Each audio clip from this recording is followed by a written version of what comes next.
त्रिवरदारी जय गोपीजनवल्लभा त्रिवरदारी यशोदनन्दन व्रजजनरञ्जन यशोदनन्दन व्रजजनरञ्जन यमुनाधीरावनसारी यमुनाधीरावनसारी जय राधा माधवा कुंज बिहारी हरे कृष्ण कृष्ण कृष्ण हरे हरे हरे राम राम राम हरे हरे हरे कृष्ण माता जी हरे कृष्ण हरे Krishna So warm welcome for today's Bhakti Sadachar.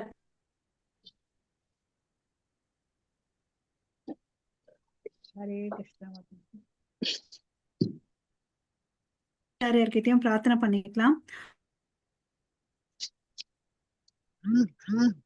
ஓம் நமோ பகவதே வாசுதேவாய. ஓம் நமோ பகவதே வாசுதேவாய. ज्ञानागंशलाकया चक्षुरुन्मिलितं येन तस्मै श्रीगुरवे नमः. श्रीचैतन्यमनोभीष्टं स्थापितं येन भूतले स्वयं रूप कदा मह्यं ददाति स्वपदादिकं. वन्देऽहं श्रीगुरो श्रीयुतपदकमलं श्रीगुरून् वैष्णवांश्च श्रीरूपं साग्रजातं सगगण रघुनाथान्वितं तं सजीवं साद्वैतं सावधूतं परिजनसहितं कृष्णचैतन्यदेवं श्रीराधाकृष्णपदान् सगगण ललिता श्रीविशाखान्वितांश्च. हे कृष्णा करुणा सिन्धो दीनबन्धो जगत्पते गोपेश गोपिकान्त राधाकान्त नमोऽस्तु ते. तप्तकाञ्चन गौराङ्गी राधे वृन्देवनेश्वरि ऋषभानुसुते देवी प्रणमामि हरिप्रिये. वाञ्छाकल्पतरुभ्यश्च कृपा सिन्धुभ्येव च पतितानां पावनेभ्यो वैष्णवेभ्यो नमो नमः. नमो ब्रह्मण्य देवाय को ब्राह्मणहिताय च जगदिताय कृष्णाय गोविन्दाय नमो नमः. नमो महावादन्याय कृष्णप्रेमप्रदायते कृष्णाय कृष्णचैतन्य नाम्ने गौरवत्वेष नमः. गुरवे गौरचन्द्राय राधिकाय तदालय कृष्णाय कृष्णभक्ताय तद्भक्ताय नमो नमः.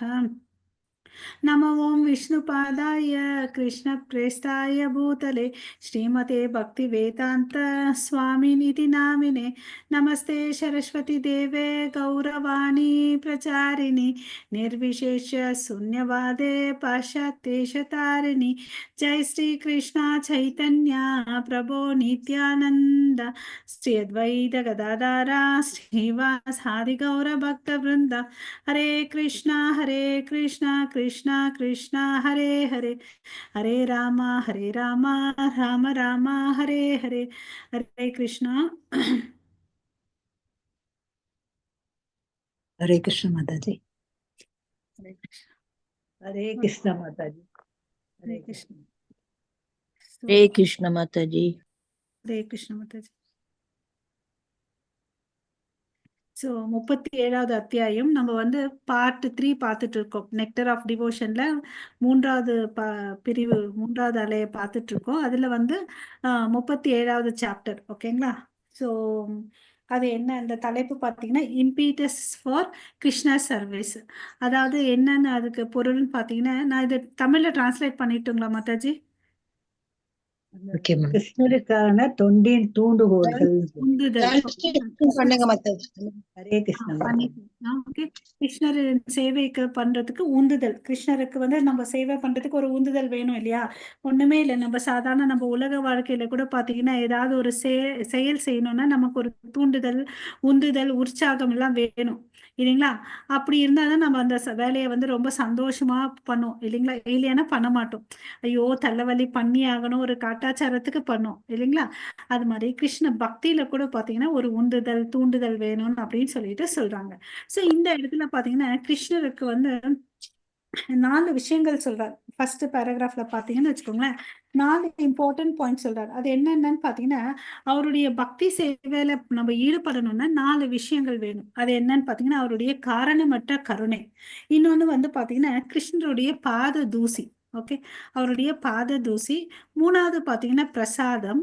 4வது வந்து பக்தர்களுடன் இணைந்து இருக்கிறது. அதாவது கடவுளுடைய காரணமற்ற கருணை, கடவுளுடைய தாமரை திருவடியுடைய துகள்கள், பிரசாதம், பிரசாதத்துக்கு வந்து மகிமைகள் இருக்கு இல்லையா? அப்புறம் வந்து சாதுகளுடைய சங்கம் இல்லைங்களா? சோ இந்த 4 விஷயத்த நம்ம பார்க்க போறோம். சோ நம்ம நிறைய விஷயத்துல யோசிக்கலாம். கடவுளுடைய காரணமற்ற கருணையினால நம்மளுடைய இந்தியால ஜனத்தொகை எத்தனையோ கோடி இருக்கு. இருந்தாலும் நம்ம பாத்தீங்கன்னா கொஞ்சம் பேர் இந்த பக்தியில ஈடுபட்டிருக்கோம். அது வந்து ஒரு கருணைன்னு எடுத்துக்கலாம் இல்லைங்களா? சோ இந்த பாத தூசியோட மகிமை வந்து நம்ம கோபி கீதம் பண்ணும்போது நிறைய தெரிஞ்சிருக்கோம் இல்லைங்களா? நம்ம வந்து எல்லாருமே வந்து விருந்தாவனவாசியுடைய கோபிஸ்ரீகளுடைய பாத சுவற்றை பின்படணும்னு சொல்லிட்டு பார்த்திருக்கோம். அது இல்லாம அவங்களுடைய பாத தூசி படணும்னு சொல்லிட்டு சிவனும் சரி பிரம்மாவும் சரி அந்த விருந்தாவனத்துல மலையா வந்திருக்காருன்றத நம்ம படிச்சிருக்கோம். அப்புறம் பிரசாதத்தோட மகிமை நமக்கு தெரியும். அதாவது பக்தர்கள் பக்தியோட செஞ்சு அந்த போகாவை வந்து பிரசாதம் மாத்துறாங்க கிருஷ்ணருக்கு அர்ப்பணிக்கப்பட்ட பிறகு இல்லைங்களா? சோ அதை சாப்பிட்றதுனால ஒருத்தனுக்கு என்னென்ன மாற்றங்கள் ஆகுதுன்னு பாத்தீங்கன்னா, ஒண்ணு அவனுடைய பாவ விளைவுகள்ல இருந்து அவன் விடுதலை பண்றான். அப்புறம் வந்து பக்தி அவனுக்குள்ள அதிகமாகுது. அப்புறம் ஃபைன் பிரெயின் டிஷ்யூ வளருதுன்னு அப்படின்னு சொல்லிட்டு நம்ம படிச்சிருக்கோம். இந்த 3 விஷயங்கள்.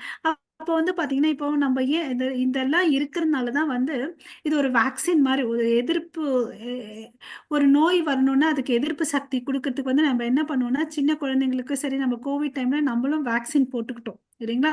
சோ வர்றதுக்கு முன்னாடியே நம்மளுக்கு இம்யூனிட்டி வரணும். அந்த வியாதி வந்து நம்ம அனுபவிச்சு அதுக்கு பிறகு இம்யூனிட்டி வர்றதுக்குன்னா, வியாதி வர்றதுக்கு முன்னாடியே வந்து அந்த இன்ஜெக்ஷன் வேக்சின் போட்டுக்கிறோம் இல்லைங்களா? அது மாதிரி இந்த பிரசாதம்ன்றது வந்து நமக்கு ஒரு பாதுகாப்பு. சோ அபக்தர்கள் சமைக்கிறத வந்து ஏன் சாப்பிடக்கூடாது, ஏன் இவ்வளவு அளவுக்கு பிரசாதத்துக்கு இன்சிஸ்ட் பண்றாங்கன்னு பாத்தீங்கன்னா, அவன் வந்து எந்த மூடுல வந்து அவன் செய்யறானோ அந்த இம்பாக்ட் அந்த ஃபுட்டுல இருக்கும். அந்த ஃபுட்டு நம்ம அந்த சாப்பாடை நம்ம சாப்பிடும்போது அந்த அதிர்வுகள் நம்மளை வந்து டிஸ்டர்ப் பண்ணும். ஓகேங்களா? அந்த பாயிண்ட் நம்ம மைண்ட் வச்சுக்கணும். நம்ம வந்து இன்னும் தூய பக்தர்கள் பாத்தீங்கன்னா அந்த பிரசாதம் சாப்பிடும் போதே கண்டுபிடிச்சிருவாங்க அந்த பக்தர் எந்த பாவனையில பண்ணாங்கன்றத. ஏன்னா அது அவ்வளவு அளவுக்கு டிரான்ஸ்மிஷன் ஆகுது. நமக்கு வந்து அந்த உணரல, இன்னும் வந்து அவ்வளவு அளவுக்கு நம்ம பக்குவம் ஆகல, உணர முடியல நம்மளால. சரிங்களா? சோ தூய பக்தர்கள் வந்து கண்டுபிடிச்சிருவாங்க யார் எந்த அலைவோட மனசு அலைவுக்கு சிந்தனைகளோட சமைச்சாங்கன்றது அவங்களுக்கு தெரியும். ஓகே, அதனாலதான் வந்து பிரசாதம் வந்து ரொம்ப இம்பார்ட்டன்ட். அப்புறம் வந்து சாது சங்கம், அது வந்து ரொம்ப ரொம்ப இம்பார்ட்டன்ட். ஏன்னா ஒருத்தங்க நம்ம வந்து சில நேரத்துல வந்து ரொம்ப உற்சாகமா இருப்போம், நல்லா பக்தி பண்ணிட்டு இருப்போம். சில நேரத்துல மூடு சரியா இருக்காது. அப்ப என்ன பண்ணுவோம், பக்தி நார்மலா பண்ணக்கூடிய சாண்டிங் கூட பண்ணாம வச்சிருவோம் இல்லைங்களா? அதே பக்தர்களோடு இருக்கும்போது நமக்கு உற்சாகம், அங்க வந்து போட்டி மனப்பான்மையா இருக்கும். ஹெல்த்தி காம்படிஷன் இல்லையா? நல்ல ஒரு ஹெல்த்தி காம்படிஷன் இருக்கும்போது அவங்க இது பண்ணாங்க நம்மளும் இது பண்ணலாம்னு சொல்லிட்டு ஒரு உணர்வு வரும். அதனாலதான் வந்து பாத்தீங்கன்னா சாது சங்கம் வந்து ரொம்ப இம்பார்ட்டன்ட். அவங்களோட இருந்தா நம்மளும் வந்து பக்தியில வந்து மேல போலான்றத தெரிஞ்சுக்கலாம். சோ இந்த 4 விஷயங்கள் வந்து ரொம்ப இம்பார்ட்டன்ட். இதெல்லாம் வந்து ஒரு உந்துதல் ஆர் தூண்டுதல், ஒரு பக்தியனுக்கு வந்து தூண்டுதல், பக்தியில் சேவையில ஈடுபடுறதுக்குன்னு சொல்லிட்டு இங்க ரூப கோசாமி சொல்றார். ஓகேங்களா? சோ நம்ம லாஸ்ட் 2 சாப்டர்ல என்ன பார்த்தோம் பாத்தீங்கன்னா, பிரைமரி ரசாஸ், அதாவது 5 ரசங்கள் இருக்கு இல்லையா? அதுல வந்து என்ன பார்த்தோம், சாந்த ரசா பார்த்தோம், அப்புறம் வந்து தாசிய ரசா பார்த்தோம். இன்னைக்கு வந்து தூண்டுதல் பத்தி ரூப கோசாமி வந்து நிறைய விளக்குறாரு. அதுக்கு வந்து தேவையான இடத்துல வந்து எக்ஸாம்பிள்ஸும் கொடுக்குறாரு, உதாரணம் கொடுத்து வந்து நமக்கு புரிய வைக்கிறார் நல்லா. சோ அதுக்கு அடுத்து இருக்கிற சாப்டர் செக்ஷன்ல பாத்தீங்கன்னா பீஷ்ம பிதாமகா பத்தி சொல்றாங்க. பீஷ்ம பிதாமகா வந்து பாத்தீங்கன்னா தன்னை எப்படி வந்து ஆம், தன்னை வந்து எப்படி தன்னை பத்தி அவர் எப்படி சொல்றாருன்னு பாருங்க. நான் வந்து ரொம்ப வந்து துரதிருஷ்டசாலி. ஓகே, நான் ரொம்ப துரதிருஷ்டசாலி, எனக்கு எந்த தகுதியுமே இல்லை. ஆனா பாரு, கிருஷ்ணர் வந்து எவ்வளவு அளவுக்கு கருணையானவர் அப்படின்னு சொல்லிட்டு சொல்றார். கிருஷ்ணர் வந்து பாத்தீங்கன்னா அர்ஜுனனுக்கு வந்து மிக நெருங்கிய நண்பனா இருந்தார் இல்லையா. நான் அவனை வந்து அவர் நண்பனை கொல்லணும்னு நினைச்சேன். அது இல்லாம நான் என்ன பண்ணேன், அம்புகளை வந்து தொடுத்து விட்டேன். யார் மேல? கிருஷ்ணர் மேல, இல்லைங்களா. சோ அப்படி இருந்தோம். ஆனா எனக்கு ஒரு தகுதியுமே இல்லை. என்னுடைய கடைசி கட்டத்துல பாருங்க, அவர் என்னோட முன்னாடி வந்து இருக்கிறாரு அப்படின்னு சொல்லிட்டு சொல்றாரு. ஓகே, இது வந்து யாருக்கு சொல்றாருன்னு பாத்தீங்கன்னா கிருபாச்சாரியாருக்கு வந்து பீஷ்ம பிதாமகா சொல்றார். நமக்கெல்லாம் தெரியும், ராணுவ தளபதி தான் கிருபாச்சாரியார். அவர்கிட்ட வந்து ஆஹ் பீஷ்ம பிதாமகா சொல்றார், கடவுளுடைய காரணமற்ற கருணையை வந்து எவ்வளவு அளவுக்கு வந்து வெளிப்படுத்தியிருக்காருன்னு சொல்லிட்டு. நமக்கெல்லாம் தெரியும், பீஷ்ம பிதாமகா வந்து 12 மகாஜன்ல ஒரு மகாஜன். அப்புறம் பாத்தீங்கன்னா அவர் வந்து ஆஹ் சிறந்த பக்தர். ஓகேங்களா, சிறந்த பக்தர். அவருடைய பெருமையை வெளிப்படுத்தக்கூடிய தருணத்தை வந்து அவர் ஏற்படுத்தி கொடுக்கிறார். எப்படி யுதிஷ்ட மகாராஜா வந்து ரொம்ப புலம்புறாரு இல்லையா, அச்சோ நான் தப்பு பண்ணிட்டேன், என்னுடைய செல்வ வளத்துக்கோசம் என்னுடைய உற்றார் உறவினர்கள் குருமார்கள் எல்லாம் கொன்னுட்டேன், இதுல எனக்கு சந்தோஷம் திருப்தி இல்லைன்னு புலம்பி தள்ளுவார். அப்போ வந்து கிருஷ்ணர் என்ன பண்ணுவாருன்னு, பீஷ்ம பிதாமகா அன்பு படுக்கையில இருக்கிற இடத்துல வந்து நல்லா ட்ரெஸ் பண்ணிட்டு வாங்கன்னு அப்படின்னு சொல்லிட்டு, அரசர்கள் மாதிரி வாங்கன்னு அப்படின்னு சொல்லிட்டு சொல்லி கட்டளை எடுப்பாரு. அதுக்கேத்த மாதிரி அவங்க எல்லாம் நல்லா பிரம்மாண்டமா அவங்களே வந்து நல்லா அலங்கரிச்சுட்டு ஆஹ் ரதத்துல வருவாங்க. அதை பார்த்த பீஷ்ம பிதாமகா ரொம்ப சந்தோஷம் அடைவார். ஏன்னா அவருக்கு ஆசை, அந்த பாண்டவர்கள் வந்து இப்படி இருக்கணும்னு சொல்லிட்டு. அதை வந்து கடைசியா பார்த்துட்டாங்க. ஏன்னா குந்தி மாதாவும் அவங்களும் வந்து ரொம்ப கஷ்டப்பட்டதை அவர் பார்த்தார். இந்த திருதராஷ்டிரா பண்ண அநியாயங்கள், துரியோதனன் பண்ணதெல்லாம் வந்து பார்த்தார். அவர் வந்து திரௌபதிக்கு வந்து ஹெல்ப் பண்ண முடியல. ஏன்னா வந்து அவர் சத்திய பிரமாணம் எடுத்திருந்தாரு இல்ல, இவங்க பக்கம் தான் இருப்பேன் அப்படின்னு சொல்லிட்டு. ஈவன் பாத்தீங்கன்னா அவருக்கு எவ்வளவு அளவுக்கு பலம் இருக்குன்னு, பரசுராமருடைய ஒரு முறை சண்டை போட்டு அசிரீரர் வாக்கே வரும். அதாவது பீஷ்ம பிதாமகா வென்றார்னு அப்படின்னு சொல்லிட்டு. அவ்வளவு அளவுக்கு பலம் வந்து பீஷ்மர் கையில இருக்கு. ஓகேங்களா. சோ அப்படி இருக்கிறவருக்கு இதை அதர்மம் பார்க்க இருந்தா தண்டனைக்கு உட்பட்டவர்ன்றத கிருஷ்ணர் வந்து இங்க வெளிப்படுத்துறார். கிருஷ்ணர் இந்த இடத்துல 2 செயல் செய்யறாரு. அவருடைய அவர் தன்னுடைய பக்தன்றதுக்கோசம் அவருடைய மரண படுக்கையில் இருக்கும்போது அவர் முன்னாடி இருந்து தன்னுடைய உயிர் போகணும், அவரை பார்த்துட்டு உயிர் போகணுன்ற ஆசையை வந்து நிறைவேற்றுறார். இன்னொன்னு வந்து அதர்ம பக்கம் இருந்தா அதுக்கு வந்து தண்டனை இருக்குன்றத வந்து இந்த இடத்துல வந்து அவர் ப்ரூவ் பண்றார். சரிங்களா. சோ அதாவது அதர்மம் பக்கம் இருந்தார் அவர், இல்லைங்களா. பாண்டவாஸ்க்கு வந்து அகெயின்ஸ்டா இருந்தாரு, துரியோதனுக்கு வந்து ஒத்துழைச்சு போனார். அதுக்கு வந்து பனிஷ்மெண்ட்டும் அனுபவிக்கிறாருன்றதை நம்ம தெரிஞ்சுக்கணும். சரிங்களா. சோ இதுதான் அவருடைய காரணமற்ற கருணை கிருஷ்ணர் வந்து தன்னுடைய பக்தருக்கு வெளிப்படுத்துறாருன்றத இந்த பேராகிராஃப்ல புரிஞ்சுக்கலாம். அதுக்கு அடுத்தது பாத்தீங்கன்னா நமக்கு எல்லாருக்கும் தெரியும், கிருஷ்ணர் வந்து பாத்தீங்கன்னா கிருஷ்ணரை பார்த்தா மாத்திரம் நமக்கு வந்து சந்தோஷம் வராது. அவர் வச்சிருக்க பொருட்களை பார்த்தா கூட நமக்கு வந்து அவருக்கு தொடர்பான விஷயங்கள் வந்து நமக்கு நினைவுபடுத்தும். அது என்னென்னன்றதை இங்க சொல்றாங்க. அது வந்து பாத்தீங்கன்னா அவருடைய புல்லாங்குழலின் அதிர்வு, அப்புறம் வந்து பாத்தீங்கன்னா அவருடைய புன்னகை, அப்புறம் வந்து அவருடைய கால் தடங்கள் இல்லையா. இந்த புல்லாங்குழல் அதிர்வுன்னு சொன்ன உடனே நமக்கு என்ன ஞாபகம் வருது, யாராவது சொல்லுங்க பார்க்கலாம்.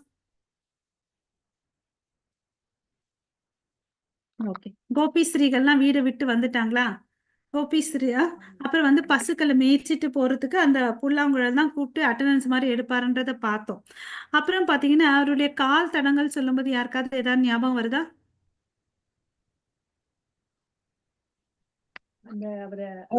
கால் தடங்கள்ல அச்சு மாதிரி தாமரை கதாயுதம் இதெல்லாம் இருக்கும் மாதாஜி. அந்த சின்னங்கள்லாம் இருக்கு இல்லையா, அதெல்லாம் பவித்திரமான சின்னங்கள். தாமரை, ஸ்வஸ்திக்கு, அங்குசம், தண்டர் போல்ட்னு சொல்லிட்டு நிறைய சின்னங்கள் இருக்கு இல்லையா. சோ அந்த சின்னங்கள் வந்து அவர் விருந்தாவனத்துல வந்து திரிஞ்சு போனதை பார்த்து அவங்க அக்ரூர என்ட்ரி ஆனோடனே அதுல வந்து பிறண்டு ஒள்றாரு இல்லையா. சோ அது ஒண்ணு. அப்புறம் வந்து வேற என்ன, அடுத்து அவரு மாதாஜி அவருக்கு வந்து கால் செருப்பு போட்டுட்டு போப்பா அப்படின்னு யசோதா மாதாஜி சொல்றப்போ, அத்தனை பசுக்களுக்கு நீங்க செஞ்சு கொடுங்க, நான் போட்டு போறேன் அப்படிம்பாரு. அதை பார்த்துட்டு இந்த பசுக்கள்லாம் என்ன செய்யும்னா, பிருந்தாவன் அந்த மண்ணை வந்து அப்படியே மிதிச்சு மிதிச்சு மிதிச்சு சாஃப்ட் ஆக்கிடும் கிருஷ்ணன் வரக்கூடிய இது. அப்ப அது சாஃப்டான அந்த மணந்த வந்து மண்ணில் நடந்து போறப்ப அவருடைய பாதத்துல இருக்கக்கூடிய அந்த அடையாளங்கள்லாம் அதுல பார்த்து ஹரே கிருஷ்ணா. ஸோ அப்புறம் வந்து அவருடைய புன்னகை, முகத்துல வந்து அவருடைய புன்னகை தான் சிரிப்பு இல்லையா? நம்ம வந்து பாகவதம் பார்த்தீங்கன்னா பல கேண்டோஸ் இருக்கு. அதுல வந்து ஒவ்வொரு கேண்டோவும் அவரோட பாடிக்கு வந்து சொல்றோம். அதுல 10வது கேண்டோ வந்து அவருடைய முகத்துக்கு சொல்றோம். அந்த முகத்துல வந்து எது வந்து ரொம்ப அழகானதுன்னா அவருடைய புன்னகை இல்லையா? ஸோ குந்தி மாதா பிரார்த்தனை பண்ணும்போது அந்த புன்னகை தான் பூத்தார் இல்லையா? ஸோ அவருடைய புன்னகை வந்து அப்புறம் வந்து அவரோட உடம்பு தேகத்துல வந்து வாசனைகள் வரும். ஆழ்நிலை வாசனைகள். நம்மெல்லாம் வந்து சென்ட் போட்டாதான் வந்து பவுடர் போட்டாதான் நம்ம உடம்புல இருந்து ஸ்மெல் வரும் இல்லைங்களா? ஸோ அவருடைய ஆன்மீக தோற்றம் நறுமணம். என்னங்க ஆன்மீக நறுமணம். ம். ஆன்மீக நறுமணம் மாதாஜி. ஆன்மீக நறுமணம் இல்லைங்களா? ஸோ அது மாதிரி அவர் பார்த்தீங்கன்னா எப்பவுமே எப்படி இருப்பாருன்னா ஒரு புதிய மேகத்தின் தோற்றம் மாதிரி இருப்பார். Fresh cloud, new cloud. ஒரு ஆகாசத்துல வந்து ஒரு புத்தம் புதுசா ஒரு மேகம் வந்துச்சுன்னா அந்த கருமேக வண்ணத்துல இருந்துச்சுன்னா எவ்வளவு அளவுக்கு நல்லா இருக்கும் பார்க்கிறதுக்கு வந்து குளிர்ச்சியா இருக்கும் இல்லைங்களா? அது மாதிரி இப்ப இருப்பாரு. அதை பார்த்தா கூட பக்தர்களுக்கு வந்து அவர் ஞாபகம் வரும் அப்படின்னு சொல்லிட்டு சொல்றாங்க. இதெல்லாம் பார்த்ததுனால அந்த பக்தர்களுக்கு என்ன ஆகுதுன்னு பரவசனான அன்பு தூண்டுதல்களா இருக்குதுன்னு அப்படின்னு சொல்லிட்டு சொல்றாங்க. அப்புறம் வந்து விடகத்த மாதம் விடக்த மாதவர்ல வந்து என்ன சொல்றாங்கன்னு பாத்தீங்கன்னா ஒரு முறை வந்து கிருஷ்ணர் வந்து தன்னுடைய புல்லாங்குழலை வந்து ஊதிட்டு இருக்காருங்களாம். இசைக்கும் போது என்ன ஆகுதுன்னு பாத்தீங்கன்னா பலதேவர் மிகவும் வந்து ஆர்வத்தோட கேக்குறாரு, கிருஷ்ணா நீ வந்து இந்த சத்தத்தை பண்ணிட்டு இருக்க, இதனால என்ன எஃபெக்ட் ஆகுது, யார் வந்து பாதிச்சிருக்காங்க, என்ன ஆயிருக்கு பாருன்னு அப்படின்னு சொல்றாங்க. இந்திரன், சொர்க்கத்துக்கு வந்து அதிபதியான இந்திரன் வந்து என்ன பண்ணிட்டு இருக்கான், அழுதுட்டு இருக்கான். அவனுடைய கண்ணீர் வந்து பாத்தீங்கன்னா பூமியில வந்து துகள்களா வந்து விழுந்திருக்கு அப்படின்னு சொல்லிட்டு சொல்றார். சோ எல்லாருக்கும் அதிபதியான இந்திரன் வந்து பாத்தீங்கன்னா அவங்களுடைய புல்லாங்குழல் சத்தத்தால அவனுக்கு வந்து இந்த உடல் மாற்றம் வந்திருக்கு. இதெல்லாம் வந்து பாத்தீங்கன்னா அன்புனால வர்றது, பக்தி பரவசத்தினால வர்றதுன்றத உதாரணம் சொல்றாங்க. ஓகேங்களா? சோ அதுக்கு அடுத்த பேராகிராஃப்ல வந்து அனுபவான் அப்படின்னு சொல்லிட்டு சொல்றாங்க. ஃபர்ஸ்ட் அனுபவான்னா என்ன தெரிஞ்சுக்கணும். ஓகே, கிருஷ்ணர் மேல இருக்கக்கூடிய பரவச அன்பை வந்து தான் வந்து அனுபவான் அப்படின்னு சொல்லிட்டு சொல்றாங்க. சோ யாருக்கு ஒருத்தர் அந்த அனுபவம் இருக்கோ அவங்க கிட்ட வந்து சில அறிகுறிகள் இருக்கும், சிம்டம்ஸை வந்து காமிப்பாங்க. அது என்னன்னு பாத்தீங்கன்னு வச்சுக்கோங்களேன், அவங்க எப்பவுமே கிருஷ்ணருக்கு மாத்திரம் சேவை செஞ்சுட்டே இருப்பாங்க, கிருஷ்ணருக்கு மாத்திரம். அப்புறம் வந்து பாத்தீங்கன்னா அவர் என்ன கட்டளை கொடுக்குறாரோ அதுக்கோசம் வெயிட் பண்ணிட்டு இருப்பாங்க. அந்த கட்டளைகளை வந்து செவ்வனே வந்து நிறைவேற்றுவாங்க. மூன்றாவது பாத்தீங்கன்னா இறைவனுக்கு ஸோ யாருக்குமே வந்து அவங்க வந்து இடையூறு பண்ணாம இருப்பாங்க. ஓகே, யாருக்கும் வந்து யாரையும் டிஸ்டர்ப் பண்ண மாட்டாங்க, யார் மேலேயும் பொறாமையற்றவர்களாகவும் இருப்பாங்க. ஓகேங்களா?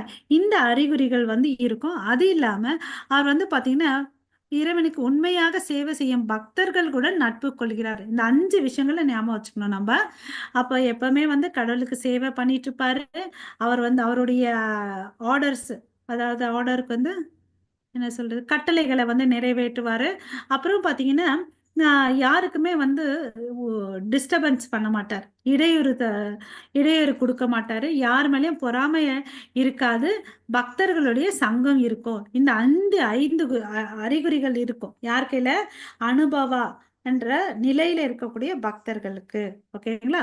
சோ இதுல வந்து முதல் வகையை வந்து என்னன்னு சொல்றாருன்னு பார்க்கலாம். இந்த அனுபவத்தின் முதல் அறிகுறி. ஓகேவா? இதுல பாத்தீங்கன்னு வச்சுக்கோங்களேன், தாருகான்னு சொல்லிட்டு ஒருத்தர் இருக்கார். அவர் யாரு சொல்லுங்க பார்க்கலாம், நம்ம நிறைய முறை இந்த பேரை கேள்விப்பட்டிருக்கோம். ஹரே கிருஷ்ணா மாதாஜி, அவருடைய ரத ஓட்டி தானே மாதாஜி? ஹரே கிருஷ்ணா. கரெக்ட், ஹரே கிருஷ்ணா. அவர் பாத்தீங்கன்னா கிருஷ்ணருடைய தேரோட்டி சேவகன். ஓகேங்களா? சோ அவர் அப்புறம் பாத்தீங்கன்னா இன்னொரு அவருடைய சேவை என்னன்னு பாத்தீங்கன்னா அவர் வந்து சாமரம் வந்து எப்பவுமே வீசிட்டு இருப்பார். ஓகேங்களா? சாமரத்தை வந்து அவர் வீசுப்பாரு. அவர் வீசும்போது அதனால அவர் வந்து ரொம்ப பக்தி பரவச நிலையில போவார். ஸோ நமக்கெல்லாம் தெரியும் பக்தி பரவச நிலையில வந்தா 8 அறிகுறிகள் இருக்குன்றத பார்த்தோம் இல்லைங்களா? 8 சிம்டம்ஸ். அதாவது தொண்டை வந்து விக்கும், கண்ணில் வந்து தண்ணியா வரும். இந்த நிலைய வந்து ஒருத்தன் வந்துச்சுன்னா அவன் வந்து ரொம்ப துள்ளி குதிப்பான். ஓகே, எனக்கு வந்து பரவச நிலை அடைஞ்சிட்டேன்னு சொல்லிட்டு இல்லையா? சாதாரண மனிதர்கள் வந்து அவ்வளவு குதிப்பாங்கல்ல. பட் இங்க பக்தர்கள் பாத்தீங்கன்னா இது எனக்கு வந்து இடையூறாக இருக்கிறதுன்னு சொல்லிட்டு கருதுறாங்க. இதனால என்னுடைய சேவையை வந்து எனக்கு வந்து தடைப்படுது, இது எனக்கு தேவையில்லைன்னு அப்படின்னு சொல்லிட்டு சொல்றாங்க. பட் இவரா அந்த விருப்பப்பட்ட அந்த அறிகுறிகள் வரல, அது தானா வருது, தானாவே வருது. பட் அவர் வந்து என்ன நினைக்கிறாரு, அது வந்துச்சு போச்சு, அதை பத்திலாம் கவலைப்படல. பட் இது வந்து எனக்கு டிஸ்டர்பன்ஸா இருக்குன்னு அப்படின்னு சொல்லிட்டு சொல்றாங்க. ஓகேங்களா? ஸ்ரீமத் பாகவதத்துல 10வது கேண்டோல வந்து 86வது அத்தியாயத்துல 36வது ஸ்லோகத்துல வந்து என்ன சொல்றாருன்னு பாத்தீங்கன்னா, ஸ்ருத தேவான்னு ஒருத்தர் இருக்காரு. ஓகே, ஸ்ருத தேவா இருக்காரு. அவர் வந்து ஒரு பிராமணன். அவர் வந்து மிதிலையில இருக்கார். நார்த்தன் பார்ட் ஆஃப் இந்தியால இருக்கார், வட இந்தியால இருக்கார், மிதிலையில இருக்காரு. அவர் வந்து பாத்தீங்கன்னா அவருக்கு ஒரு 2 விஷயங்கள் நடக்குது. கிருஷ்ணரை பார்த்தோன்னே என்ன ஆகுதுன்னு பாத்தீங்கன்னா மகிழ்ச்சியால திக்கு முக்கு ஆடிடுறார். ஓகேங்களா? அப்புறம் எழுந்துட்டு அவர் வந்து பாத்தீங்கன்னா கடவுளுடைய தாமரை திருவடிக்கு வந்து நமஸ்காரம் பண்றார். வணங்கும் பிறகு என்ன ஆகுதுன்னு பாத்தீங்கன்னா டான்ஸ் ஆட ஆரம்பிச்சிடார். ஃபர்ஸ்ட் பார்த்தாரு, சந்தோஷம் வந்துச்சு, வணங்குறாரு, காலில் விழுந்து அவர் வந்து உயர்ந்த நிலைக்கு போறார், பக்திக்கு இன்னும் பரவச நிலையில போறாரு. ஸோ சந்தோஷத்தால அவர் வந்து நடனம் பண்றாருன்னு சொல்லிட்டு சொல்றாங்க. ஓகேங்களா? ஸோ இதெல்லாம் பக்தர்களுடைய அறிகுறிகள். நம்ம கூட சில பேரை பார்த்தா சந்தோஷம் அடைவோம், சில பேரை பார்த்தா என்னப்பான்னு கஷ்டப்படுவோம் இல்லைங்களா? பட் இங்க வந்து பாத்தீங்கன்னா கிருஷ்ணர்கிட்ட பக்தர்களுக்கு ஆனந்தம் ஆனந்தம் ஆனந்தம் தான் இருக்கு. ஓகே, ஸோ இன்னொரு முறை என்ன ஆகுதுன்னு பாத்தீங்கன்னா ஒரு பக்தர் வந்து கிருஷ்ணர் கிட்ட சொல்றார், கிருஷ்ணரின் பக்தர் என்ன சொல்றாருன்னு பாத்தீங்கன்னா நீங்க பாத்தீங்கன்னா இவ்வளோ நல்லா டான்ஸ் ஆடுறீங்க, பட் நீங்க வந்து டான்சர் இல்லைன்றது எனக்கு தெரியும். பட் இந்த நீங்க ஆடுற டான்ஸை பார்த்த உடனே எங்களுக்கு ரொம்ப வியப்பா இருக்கு அப்படின்னு சொல்லிட்டு சொல்றார். ஓகேவா? ஸோ நீங்க வந்து இந்த நடனங்களுக்கு தலைவன் என்பதை நாங்கள் புரிந்து கொள்ள முடியும் அப்படின்னு சொல்லிட்டு சொல்றாங்க. ஃபர்ஸ்ட் என்ன சொல்றாங்க, நீங்க ஒரு ப்ரொஃபஷனல் டான்சர் இல்லைன்னு அப்படின்னு சொல்றாங்க. பட் நீங்க ஆடுற விதத்தெல்லாம் பாத்தீங்கன்னா இது நடனத்துக்கு எல்லாம் வந்து தலைவன், அதாவது என்ன சொல்றாங்க, எல்லாமே உங்ககிட்ட இருந்து தான் வந்திருக்குன்னு அப்படின்னு சொல்லிட்டு சொல்றாங்க. ஸோ நிச்சயமாக இந்த நடன கலையை அன்பின் தெய்வத்திடம் நேரடியாக கற்றிருக்க வேண்டும் அப்படின்னு சொல்லிட்டு சொல்றாங்க. இது ஒரு பக்தருடைய எக்ஸ்பிரஷன். இன்னொரு பக்தர் என்ன சொல்றாருன்னு பாத்தீங்க, பரவச நிலையில் இருக்கும்போது நடமாடும் போது அந்த ஒரு பக்தர் வந்து டான்ஸ் பண்றாங்கன்னு வச்சுக்கோங்களேன், அந்த ஸ்டேஜ் வந்து சாத்விகான் அப்படின்னு சொல்றோம். முன்னாடி ரியலைஸ் பண்ணது வந்து அனுபவா, இப்ப 2வது வார்த்தை வந்து சாத்விகா. ஒரு பக்தர் அன்பால வந்து டான்ஸ் ஆடுறாங்கன்னா அது சாத்விகான் அப்படின்னு சொல்லிட்டு சொல்றாங்க. அவங்களோட அறிகுறிகள் எப்படி இருக்குன்னு பாத்தீங்கன்னா இதெல்லாம் வந்து பாத்தீங்கன்னா இந்த பௌதீக உணர்ச்சிகள் அல்ல, பௌதீக பொருள் உணர்ச்சியின் அறிகுறிகள் அல்ல.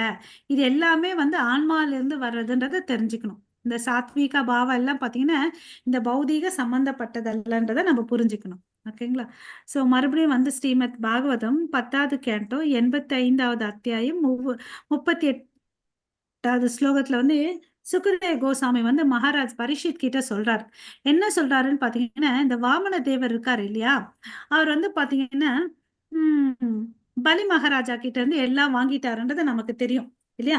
என்ன பண்ணாரு, தன்னுடைய 3 அடி மண்ணை கேட்டார் இல்லையா?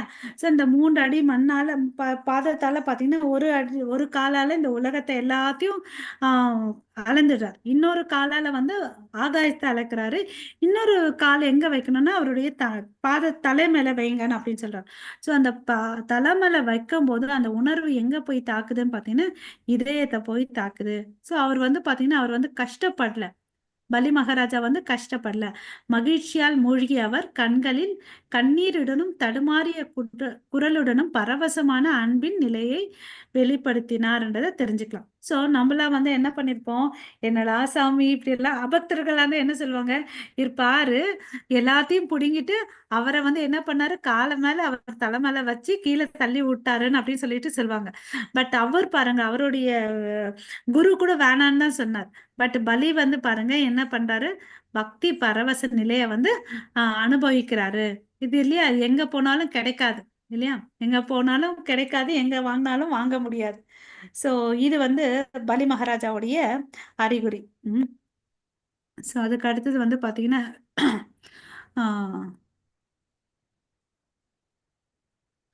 இந்த பேராகிராஃப் யாராவது படிங்க மாதாஜி. ஹரே கிருஷ்ணா. ஹரே ஹரே கிருஷ்ணா. இத்தகைய பரவசமா ஹரே கிருஷ்ணா மாதாஜி படிக்கவா? அதுதான் மாதாஜி படிங்க. இத்தகைய பரவசமான அன்பின் வெளிப்பாடுகளில் மகிழ்ச்சி, வாடுதல், மௌனம், ஏமாற்றம், மனச்சோர்வு, பயபக்தி, சிந்தனை, நினைவாற்றல், சந்தேகம், நம்பிக்கை, ஆர்வம், அலட்சியம், அமைதியின்மை, துடுக்குத்தனம், கூச்சம், செயலற்ற தன்மை, மாயை, பைத்தியம் போன்ற பல துணை அறிகுறிகள் உள்ளன. கொடூரம், சிந்தனை, கனவு, நோய் மற்றும் அறிகுறிகள் மரணம்.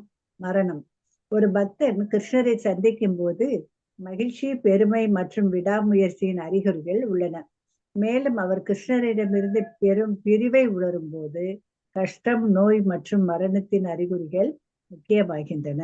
ஹரே கிருஷ்ணா மாதாஜி. ஹரே கிருஷ்ணா.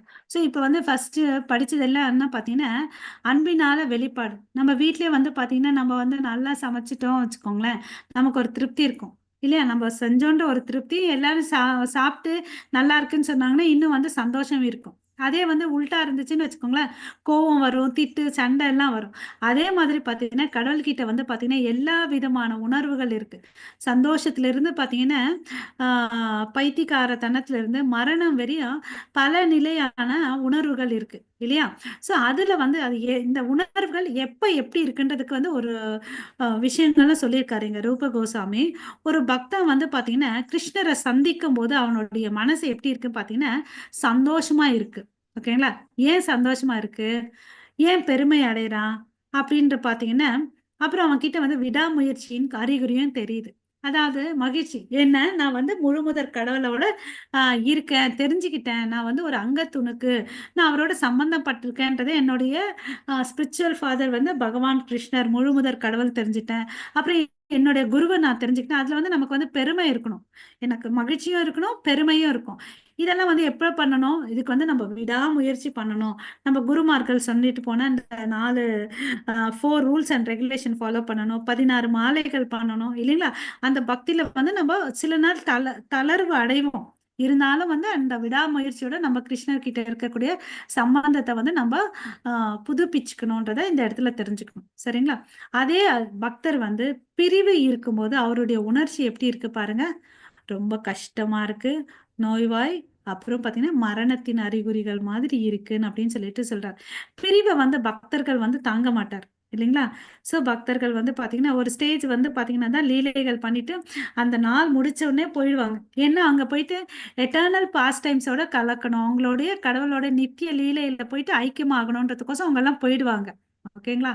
சோ அவங்கள வந்து கடவுளால வந்து பிரிஞ்சு இருக்கிறது வந்து ரொம்ப கஷ்டம். ஓகேங்களா? சோ இந்த 2 விதமான உணர்வுகள் நம்ம தெரிஞ்சுக்கணும். அதுக்கு அடுத்தது பாத்தீங்கன்னு வச்சுக்கோங்க, ஸ்ரீமத் பாகவதத்துல வந்து முதல் கேண்டோ 16வது அத்தியாயத்தும் 5வது வசனத்துல என்ன சொல்றாங்கன்னு பாத்தீங்கன்னா, குருஷேத்திரத்துல இருந்து அவர் வந்து திரும்பி வரார். குருஷேத்திர போர்ல இருந்து கிருஷ்ணர் வந்து துவாரகைக்கு திரும்பி வரார். ஓகேவா? சண்டெல்லாம் முடிச்சிட்டாரு, திரும்பி வீட்டுக்கு போறாரு. அப்போ வந்து பாத்தீங்கன்னா எல்லாரும் வந்து அவர் கையில வந்து ரொம்ப அன்பா பேசுறாங்க. எப்படி நம்ம எல்லாம் ஊருக்கு போனோம்னு வச்சுக்கோங்களேன், நம்ம வீட்ல இருக்கவங்க, நம்ம ஃப்ரெண்ட்ஸ் எல்லாம் வந்து நம்ம கிட்ட வந்து எப்படி பேசுவாங்க, ரொம்ப பாசமா அன்பா பேசுவாங்க, நல்ல விருந்தோம்பல்லாம் கொடுப்பாங்க இல்லையா? அது மாதிரி வந்து எல்லாருமே அவர்கிட்ட வந்து அன்பா வந்து பேச ஆரம்பிக்கிறாங்க. சோ அதுக்கு வந்து உதாரணம் வந்து தந்தை வெளிநாடுகளில் இருந்து திரும்பிய பிறகுன்னு அப்படின்னு சொல்லிட்டு உதாரணம் கொடுத்திருக்காங்க. அவ்வளவு அளவுக்கு ஆரவாரத்தோட அவங்க வந்து பேசி அன்பு பரிமாற்றம் நடக்குது. ஓகேங்களா? சோ இது கடவுள்கிட்ட கூட இருக்கு அப்படின்றத நம்ம தெரிஞ்சுக்கணும். அப்புறம் ஒரு முறை பாத்தீங்கன்னா இது ரொம்ப நல்லா இருக்கும். இந்த மிதிலா அரசன் வந்து பகுலசவான்னு சொல்லிட்டு, ஓகேங்களா? அவர் வந்து ஒரு முறை கிருஷ்ணரை பாக்குறாரு. கிருஷ்ணரை பார்த்த உடனே அவருக்கு வந்து நமஸ்காரம் பண்ணணும்னு நினைக்கிறாரு. நான் குறைஞ்சபட்சம் 100 முறையாவது அவருக்கு வந்து நமஸ்காரம் பண்ணணும்னு நினைக்கிறாரு. எத்தனை முறை? 100 முறை. சோ அவர் வந்து என்ன பண்றாருன்னு பாத்தீங்கன்னா ஒரு முறை பண்ணிட்டு ஒரு முறை வணங்குறாரு. அப்புறம் பாத்தீங்கன்னா எல்லாத்தையும் மறந்துடுறாரு. ஏன்னா அந்த அன்பு பரவச நிலைக்கு போயிட்டார். நம்ம கீழே விழுந்து நமஸ்காரம் பண்ணிருக்கிறோம், மறுபடியும் எழுந்து பண்ணணும்ன்ற அந்த மறதி அவருக்கு வந்துருச்சு. நினைச்சாரு, பட் அவரை பார்த்து நமஸ்காரம் பண்ண உடனே அவருக்குள்ள இருதயத்துக்குள்ள என்ன டிரான்ஸ்ஃபர்மேஷன் ஆச்சு? மறதி வந்துருச்சு. அது வந்து நிஜமா மறதியா, பொய்யான மறதினா இல்ல. அது வந்து அன்பால கிருஷ்ணர் மேல இருக்க அன்பின் பரவச நிலையால அந்த மறதி வந்துச்சு. சோ அந்த ம், நிலையில அவர் இருக்காரு. அவரால எழ முடியல, உணர முடியலன்றத தெரிஞ்சுக்கணும். ஓகேங்களா? சோ அதுக்கு அடுத்தது ஸ்கந்த புராணத்துல சொல்றாரு. இங்க பாருங்க 2 பேரு பேசுறாங்க. யார் யாருன்னு பாத்தீங்கன்னா, சூரிய தேவன் வந்து பாத்தீங்கன்னா இந்திரன் கிட்ட வந்து சூரிய தேவனும் இந்திரன் பேசுறாங்க இந்த இடத்துல. சூர்யா உன்னோட sorry. இது இது வந்து பாத்தீங்கன்னா சூரியனும் இந்திரனும் வந்து டிஸ்கஷன். ஓகேவா? இது வந்து எதை குறிக்குதுன்னு பாத்தீங்கன்னா ஒரு ஏமாற்றத்தை வந்து வெளிப்படுத்துறாரு. சூரிய பகவானே, உன்னுடைய சூரிய கிரணங்கள்லாம் பாத்தீங்கன்னா எல்லா இடத்துலயும் வந்து பரவி இருக்கு. அது கடவுளுடைய தாமரை திருவடிக்கும் இருக்கும் போயிருக்குது.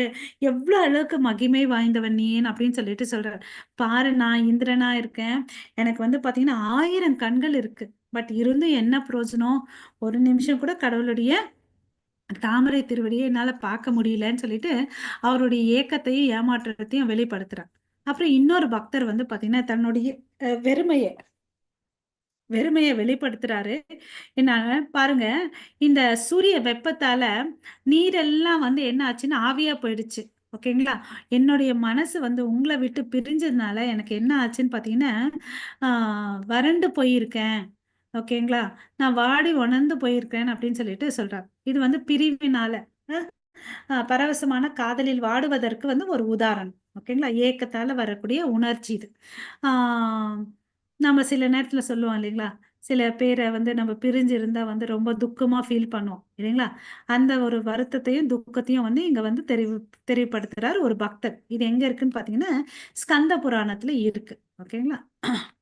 அதுக்கு அடுத்தது ஹரே கிருஷ்ணா. மாதாஜி, இது யாராவது ஒருத்தவங்க வாசிங்க. மாதாஜி, எது மாதாஜி வாசிக்கணும்? இறைவனின் மீதான அதுல இருந்து வாசிக்கவா? ஆமா மாதாஜி. ஹரே கிருஷ்ண மாதாஜி. இறைவனின் மீதான பக்தி படிப்படியாக அதிகரித்து பரவசமான அன்பாகவும் பின்னர் பாசமாகவும் பின்னர் பற்றுள்ளதாகவும் மாறுகிறது. ஸ்ரீமத் பாகவத்தின் 10வது காண்டத்தில் 38வது அத்தியாயம் 6வது வசனத்தில் அக்ரூரர் கூறுகிறார், இன்று நான் கிருஷ்ணரை பார்க்க போவதால் அசுபத்தின் அனைத்து அறிகுறிகளும் ஏற்கனவே கொல்லப்பட்டு விட்டன. பரமபுருஷ பகவானின் பாத தாமரைகளுக்கு எனது வணக்கங்களை சமர்ப்பிப்பதால் எனது வாழ்க்கை இப்போது வெற்றிகரமாக உள்ளது. மற்றொரு வாசிக்கவா மாதாஜி? இது விளக்கிடலாம் மாதாஜி, அப்புறம் போலாம். சோ இங்க பாத்தீங்கன்னா 3 விஷயத்த சொல்றார். ஃபர்ஸ்ட் வந்து பாத்தீங்கன்னா கிருஷ்ணர் மேல, இறைவன் மேல வந்து பக்தியை வந்து நம்ம எப்படி வந்து அதிகரித்துக்கணும்ன்றதுக்கு வந்து பாத்தீங்கன்னா ஃபர்ஸ்ட் நம்ம வந்து என்ன வைக்கணும்? நம்பிக்கை வைக்கணும். நம்பிக்கை வச்சாதான் நமக்கு என்ன வரும்? பக்தி வரும். பக்தி வந்து என்ன ஆகும்? அதுக்கு அடுத்தது அவர் மேல வந்து அன்பு வரும் இல்லைங்களா? அன்பு வந்து நாள்பட என்ன ஆகும்? பாசமா ஆகும். பாசம் வந்து என்ன ஆகுது? பற்றுதல் ஆகுது. சோ நம்பிக்கை, பக்தி, அன்பு, பாசம், பற்றுதல் இல்லையா? சோ இந்த 5 இருக்கணும் இல்லைங்களா? நமக்கு வந்து நல்லா முன்னேறி போனோம்னா இந்த விஷயங்கள் நமக்கு இருக்கணும் இல்லையா? சோ இங்க இடத்துல வந்து ஆஹ் அக்ரூரர் என்ன பேசுறாருன்னு பாத்தீங்கன்னா, நான் வந்து கிருஷ்ணரை வந்து போய் பார்க்க போறேன். அவருக்கு வந்து ரொம்ப சந்தோஷம் இல்லையா? கம்சன் சொல்லுவார், நீ போய் கிருஷ்ணரை கூட்டிட்டு வான்னு. இருந்தாலும் அவருக்கு மனசு கஷ்டமா இருக்கும். பட் வந்து கிருஷ்ணரை பார்க்க போறோமேன்னு ஒரு சந்தோஷம் இருக்கும். சோ கிருஷ்ணர் வந்து மங்களமானவர் இல்லையா? நம்ம பார்த்தோம் அவருடைய தாமரை திருவடியில வந்து எல்லா விதமான 19 சின்னங்கள் இருக்கு இல்லையா? சோ என் வாழ்க்கையில இருக்கக்கூடிய எல்லா அமங்கலமும் போயிடுச்சு. அவருடைய தாமரை திருவடிக்கு என்னுடைய வணக்கங்களை சமர்ப்பிக்கிறேன். எனது வாழ்க்கை வந்து இப்பொழுது வெற்றிகரமானதுன்னு அப்படின்னு சொல்லிட்டு அவரு உற்சாகத்தோட இருக்கார். சோ நம்மளுக்கும் அந்த உற்சாகத்தை வரணும் இல்லைங்களா? அதுக்கோசம் தான் ரூப கோசாமி வந்து இதை வந்து எழுதியிருக்கார் இல்லையா? சோ இன்னொரு பக்தர் என்ன சொல்றாருன்னு பாருங்க. இந்த கிருஷ்ணர் வந்து யமுனை தட்டத்துல வந்து மாடு மேய்ச்சிட்டே இருக்காரு. அதை பார்க்கக்கூடிய நாள் வந்து என்னுடைய வாழ்க்கையில எப்ப வரும்னு சொல்லிட்டு ஒரு ஏக்கம். இன்னும் வந்து நம்மளுடைய பிருந்தாவனத்துல பாத்தீங்கன்னு வச்சுக்கோங்களேன், நிறைய லீலைகள் நடந்துட்டு தான் இருக்கு. பட் நம்மளுடைய புலக்கண்களால வந்து அதை பார்க்க முடியலன்றதை நம்ம தெரிஞ்சுக்கணும். இல்லைங்களா? நிச்சயமா அங்க வந்து லீலை நடந்துட்டே இருக்கு. ஓகே. ஹரே கிருஷ்ணா. ஹரே கிருஷ்ண மாதாஜி. பரவசமா இந்த பரவசமான அன்பில் எந்த குறையும் இல்லாத போதும், எல்லாவிதமான சந்தேகங்களில் இருந்தும் விடுபடும் போதும் பக்தன் கிருஷ்ணரிடம் நிலையான அன்பு என்ற நிலையை அடைந்து விட்டான். இந்த கட்டத்தில் பக்தரின் மகிழ்ச்சியற்ற வெளிப்பாடுகள் அனைத்தும் அனுபவ அல்லது பரவசமான அன்பான அறிகுறிகள் என்று அழைக்கப்படுகின்றன. பலி மகாராஜா பயபக்தியுடன் உணர்ந்த பரவசமான பாசத்தின் அறிகுறி பின்வருமாறு வெளிப்படுத்தப்பட்டது. என் அன்பான ஆண்டவரே, நீங்கள் ஒரே நேரத்தில் என்னை தண்டித்து உங்கள் காரணமற்ற கருணையை காட்டியுள்ளீர்கள். உனது தாமர பாதங்கள் நான் அடைக்கலம் பெற்ற பின் வாழ்வின் எந்த நிலையிலும் நான் தொந்தரவு செய்ய மாட்டேன் என்பது என் முடிவு. எல்லா யோக பரிபூர்ணங்களையும் அனுபவிக்க நீர் எனக்கு வாய்ப்பளித்தாலும் அல்லது நரக வாழ்வின் மிகவும் அருவருப்பான நிலைக்கு என்னை வைத்தாலும் நான் ஒருபோதும் தொந்தரவு செய்ய மாட்டேன். கிருஷ்ணரே. மாதாஜி, ஹரே கிருஷ்ணா. ஹரே இங்க கிருஷ்ணா. வந்து பாத்தீங்கன்னா என்ன நிலையை சொல்றாங்கன்னா, steady love for Krishna. So steady love for Krishna நீங்க என்ன எப்படி சொல்றாங்க? நிலையான அன்பு, கிருஷ்ணரிடம் நிலையான அன்பு. ஓகே, இந்த நிலையை வந்து யார் அடைஞ்சிருக்காங்கன்றத அவங்களுடைய அறிகுறிகள் எப்படி இருக்குன்றத பார்க்கலாம். அவங்களுக்கு வந்து ஒரு பரவச நிலையில வந்து அடைஞ்சா கூட அதுல எந்த ஒரு குறையும் தெரியாது. எல்லா விதமான சந்தேகங்களிலிருந்தும் விடுபடுறாங்க. அப்படி இருந்தா வந்து அவன் எந்த ஸ்டேஜுக்கு போயிருக்கான்னு பாத்தீங்கன்னா, கிருஷ்ணர் மீதான நிலையான அன்பு என்ற நிலையை வந்து அடைஞ்சிட்டான். அவனுக்கு எந்த டவுட்டுமே இல்லை, இல்லைங்களா? நமக்கு வந்து சந்தேகம் இருக்கும், இது பண்ணுவாரா பண்ண மாட்டாரான்னு அப்படின்னு சொல்லிட்டு இல்லையா, நம்ம நிறைய பிரார்த்தனைகளை வச்சிருப்போம் இல்லைங்களா? ஸோ அப்புறம் வந்து அவன் வந்து அவனுடைய இருதயத்துல கிருஷ்ணர் மேல வச்சிருக்க அன்புல வந்து எந்த குறையுமே இல்லை என்றதை வந்து 2 விஷயங்கள் இங்க இம்பார்ட்டன்ட். அப்படி இருந்தா ஒரு பக்தன் வந்து நிலையான அன்பை வச்சிருக்கான்றதை நம்ம தெரிஞ்சுக்கலாம். ஓகேங்களா? ஸோ இதுக்கு முன்னாடி என்ன பார்த்தோம்? அனுபவா பார்த்தோம் இல்லைங்களா? ஸோ இதுக்கு வந்து உதாரணம் கிருஷ்ணர் பலி மகாராஜாவுடைய இந்த 2 பேராகிராஃப்ல பார்த்தீங்கன்னா, ஒன்று பலி மகாராஜா தன்னுடைய உணர்வுகளை வெளிப்படுத்துறாரு. அடுத்த பேராகிராஃப்ல பார்த்தீங்கன்னு வச்சுக்கோங்க, கிருஷ்ணர் தன்னுடைய அபிப்பிராயத்தை வந்து உத்தவர்கிட்ட வந்து சொல்றாரு. ஓகேங்களா? ஸோ பலி மகாராஜா வந்து ரொம்ப பயபக்தியுடன், ஓகேங்களா? ஸோ பக்தி பண்ணணும்னா வந்து ஒரு பாசம் இருக்கும், பயபக்தி பயம், சில பேருக்கு வந்து பயம் கலந்த பக்தி இருக்கும். அது பண்ண நாளடைவில் வந்து பக்தியா போயிடும், பயம் வந்து போயிடும், பக்தி அன்பு பக்தியா மாறிடும்ன்றத தெரிஞ்சுக்கணும். ஓகேங்களா? ஸோ அவர் என்ன பேசுறாரு, நீங்க கடவுளே, நீங்க வந்து ஒரு நேரத்துல என்ன வந்து தண்டிச்சுங்க, பட் வந்து என் மேல வந்து நீங்க காரணமற்ற கருணையை வந்து காட்டியுள்ளீங்க. எல்லாரும் மென்டலா விஷுவலைஸ் பண்ணிக்கோங்க. பலி மகாராஜா வந்து பாத்தீங்கன்னா, கிருஷ்ணர் வந்து ஒரு பாம்பால வந்து கட்டுறார் இல்லையா? கட்டி ஒரு ஒரு ஸ்லேவ், அதாவது ஒரு அடிமை எப்படி இருக்கும் இல்லையா, அது மாதிரி கட்டி வைக்கிறார். அவருக்கு வந்து கை கால் கூட அசைக்க முடியாது, ஏன்னா ஃபுல்லா வந்து பாம்பால கட்டியிருக்காரு. ஒரு கயிறு போட்டு கட்டினா எப்படி இருக்கும், நேரா நிற்பாரு, கை கால் ஃபுல்லா கட்டியிருப்பாரு, எதையுமே அசைக்க முடியாது. அசைஞ்சா என்ன பண்ண முடியும், தலையை தான் இப்படி அசைக்க முடியும் இல்லைங்களா? ஸோ அவ்வளோ அளவுக்கு சிறந்த அரசனா இருந்த அவனுக்கு வந்து அந்த நிலைமை இல்லையா? ஸோ அவர் வந்து என்ன சொல்றாரு பாருங்க, அந்த நேரத்துல வந்து கட்டியிருக்கீங்க, உங்களுடைய காரணமற்ற கருணையை என் மேல காட்டிருக்கீங்க. ஸோ உங்களுடைய தாமரை திருவடியில வந்து நான் தஞ்சம் பெற்றிருக்கேன். ஸோ எந்த நிலையிலும் நான் தொந்தரவு செய்ய மாட்டேன் என்பது என் முடிவு அப்படின்னு சொல்லிட்டு சொல்றார். அவருக்கு வந்து பாருங்க ஒரு டிஸ்டர்பன்ஸும் இல்லை, மைண்ட் டிஸ்டர்பன்ஸ். ஓகே, நீங்க வந்து எல்லா யோகங்களிலும் பரிபூரணங்களையும் அனுபவிக்க நீர் எனக்கு வாய்ப்பளித்தாலும் அல்லது நரக வாழ்க்கையின் மிக அருவருப்பான நிலைக்கு என்னை வைத்தாலும் நான் ஒருபோதும் தொந்தரவு செய்ய மாட்டேன். பாருங்க, அவங்களுடைய போன பாயிண்ட் படிச்சோம் இல்லைங்களா, எந்த பரவச அன்பில் எந்த குறைவும் இருக்காது, எந்த விதமான சந்தேகமும் இருக்காதுன்னு. இங்க பாருங்க, அவர் வந்து அத சொல்றாரு, நீங்க எந்த அகல பாதாளத்துல என்ன வந்து தள்ளி என்னை கஷ்டப்படுத்தினாலும், என்ன கஷ்டம் இல்லை, அருவருப்பான நிலைக்கு என்ன தள்ளினாலும் சரி, எந்த பரிபூரணமான யோகங்களை அனுபவிக்க சொன்னாலும் சரி, நான் வந்து உங்களை வந்து தொந்தரவு செய்ய மாட்டேன் அப்படின்னு சொல்றாரு. அப்போ அந்த வார்த்தை வந்து எவ்வளவு அளவுக்கு அவர் கடவுளை உணர்ந்திருக்கும் பாருங்க. பலி மகாராஜா எவ்வளவு அளவுக்கு உணர்ந்து இருக்கணும், அதனால வந்து அவர் உயர்ந்த பக்தி பண்ணார், ஆத்ம நிவேதனம் பண்ணார் இல்லையா? சோ இது அவருடைய எக்ஸ்பிரஷன். அதே கிருஷ்ணர் வந்து பாத்தீங்கன்னா பலி மகாராஜாவை பத்தி உத்தவர்கிட்ட சொல்றார், நண்பா, இந்த விரோச்சனம் பையன் இருக்கான் இல்லையா, பிரகலாத மகாராஜாவோட பையன் வந்து விரோச்சனாவோட பையன் தான் வந்து பலி. ஓகேவா? ஹரே கிருஷ்ணா. பலி அந்த பாருங்க, இவர் வந்து எல்லா நல் பண்புகளையும் வச்சிருக்கார் இல்லையா? நான் வாமன அவதாரம் எடுத்தும் போது அவரை ஏமாத்திருக்கேன் இல்லையா, ஏமாத்தி அவனுடைய எல்லா சொத்தையும் நான் புடுங்கி இருக்கேன் இல்லையா. சோ அவனுடைய வாக்குறுதியை நிறைவேற்றுவதற்கோசம் என்ன பண்ணாரு, அவர் எல்லாத்தையும் ஒத்துக்கிட்டார், அவருடைய ராஜ்யத்தை எல்லாத்தையும் கொடுத்தாரு இல்லையா. சோ அவர் என் மீது உள்ள அன்பை உணர்வுபூர்வமாக வெளிப்படுத்தினார் அப்படின்னு சொல்லிட்டு அவரை பத்தி பலி மகாராஜா பத்தி பெருமையா உத்தவர் கிட்ட வந்து சொல்றார். ஓகேங்களா. அதுக்கு அடுத்த பேராகிராஃப்ல வந்து வாசிக்கவா மாதாஜி? இல்ல, நெக்ஸ்ட் பேராகிராஃப் வாசிங்க. பழி பலி அரக்கர்களின் அரசர் இல்லையா. அதுல இருந்து வாசிக்கவா மாதாஜின்னு கேக்குறேன். இருங்க மாதாஜி, நான் சொல்றேன் மாதாஜி, அப்ப வாசிங்க. சரிங்க மாதாஜி. ஹரே கிருஷ்ணா. சோ இந்த பலி மகாராஜாவுடைய சிறப்பு என்னன்னு பாத்தீங்கன்னா, எல்லா இடத்துலயும் சண்டை போட்டு எல்லா இடத்துட்டும் ஜெயிச்சுட்டு வந்தார். ஓகேங்களா, ஜெயிச்சுட்டு வந்தாரு. தேவதைகள் வந்து உதவிக்காக ஜபித்த போது அவங்களுக்கும் போயிட்டு செய்யறாரு. இன்னைக்கும் வந்து பாத்தீங்கன்னா பலி மகாராஜா வராருன்னு சொல்லிட்டு இந்த கேரளால வந்து ஒரு நம்பிக்கை இருக்கு இல்லைங்களா. அன்னைக்கு வந்து அது ஓணம் தானே மாதாஜி, ஓணம் அன்னைக்கு தானே அவருக்கு வந்து வச்சு ப்ரே பண்ணுவாங்க. ஸோ அவ்வளோ அளவுக்கு சிறந்த அரசன் அவர். பார்த்தீங்கன்னா அசுர குடும்பத்துல பிறந்திருந்தார் கூட பார்த்தீங்கன்னா அவர் வந்து நல்ல பண்புகளை வச்சிருந்தார், அப்புறம் நல்ல திறமைகளும் வச்சிருந்தார். ஓகேங்களா. சோ அவருக்கோசமே ஒரு அவதாரம் இல்லைங்களா. நமக்கு தெரியும் பிரகலாத மகாராஜாக்கு வந்து கடவுள் வந்து ஒரு சத்தியம் பண்ணாரு இல்லையா, உங்களுடைய எல்லாத்தையும் வந்து அவர் என்னோட தந்தையை காப்பாற்றுங்க, மன்னிச்சு விடுங்க, அவர் அறியாமையில செஞ்சாருன்னு அப்படின்னு சொல்றாரு இல்லையா.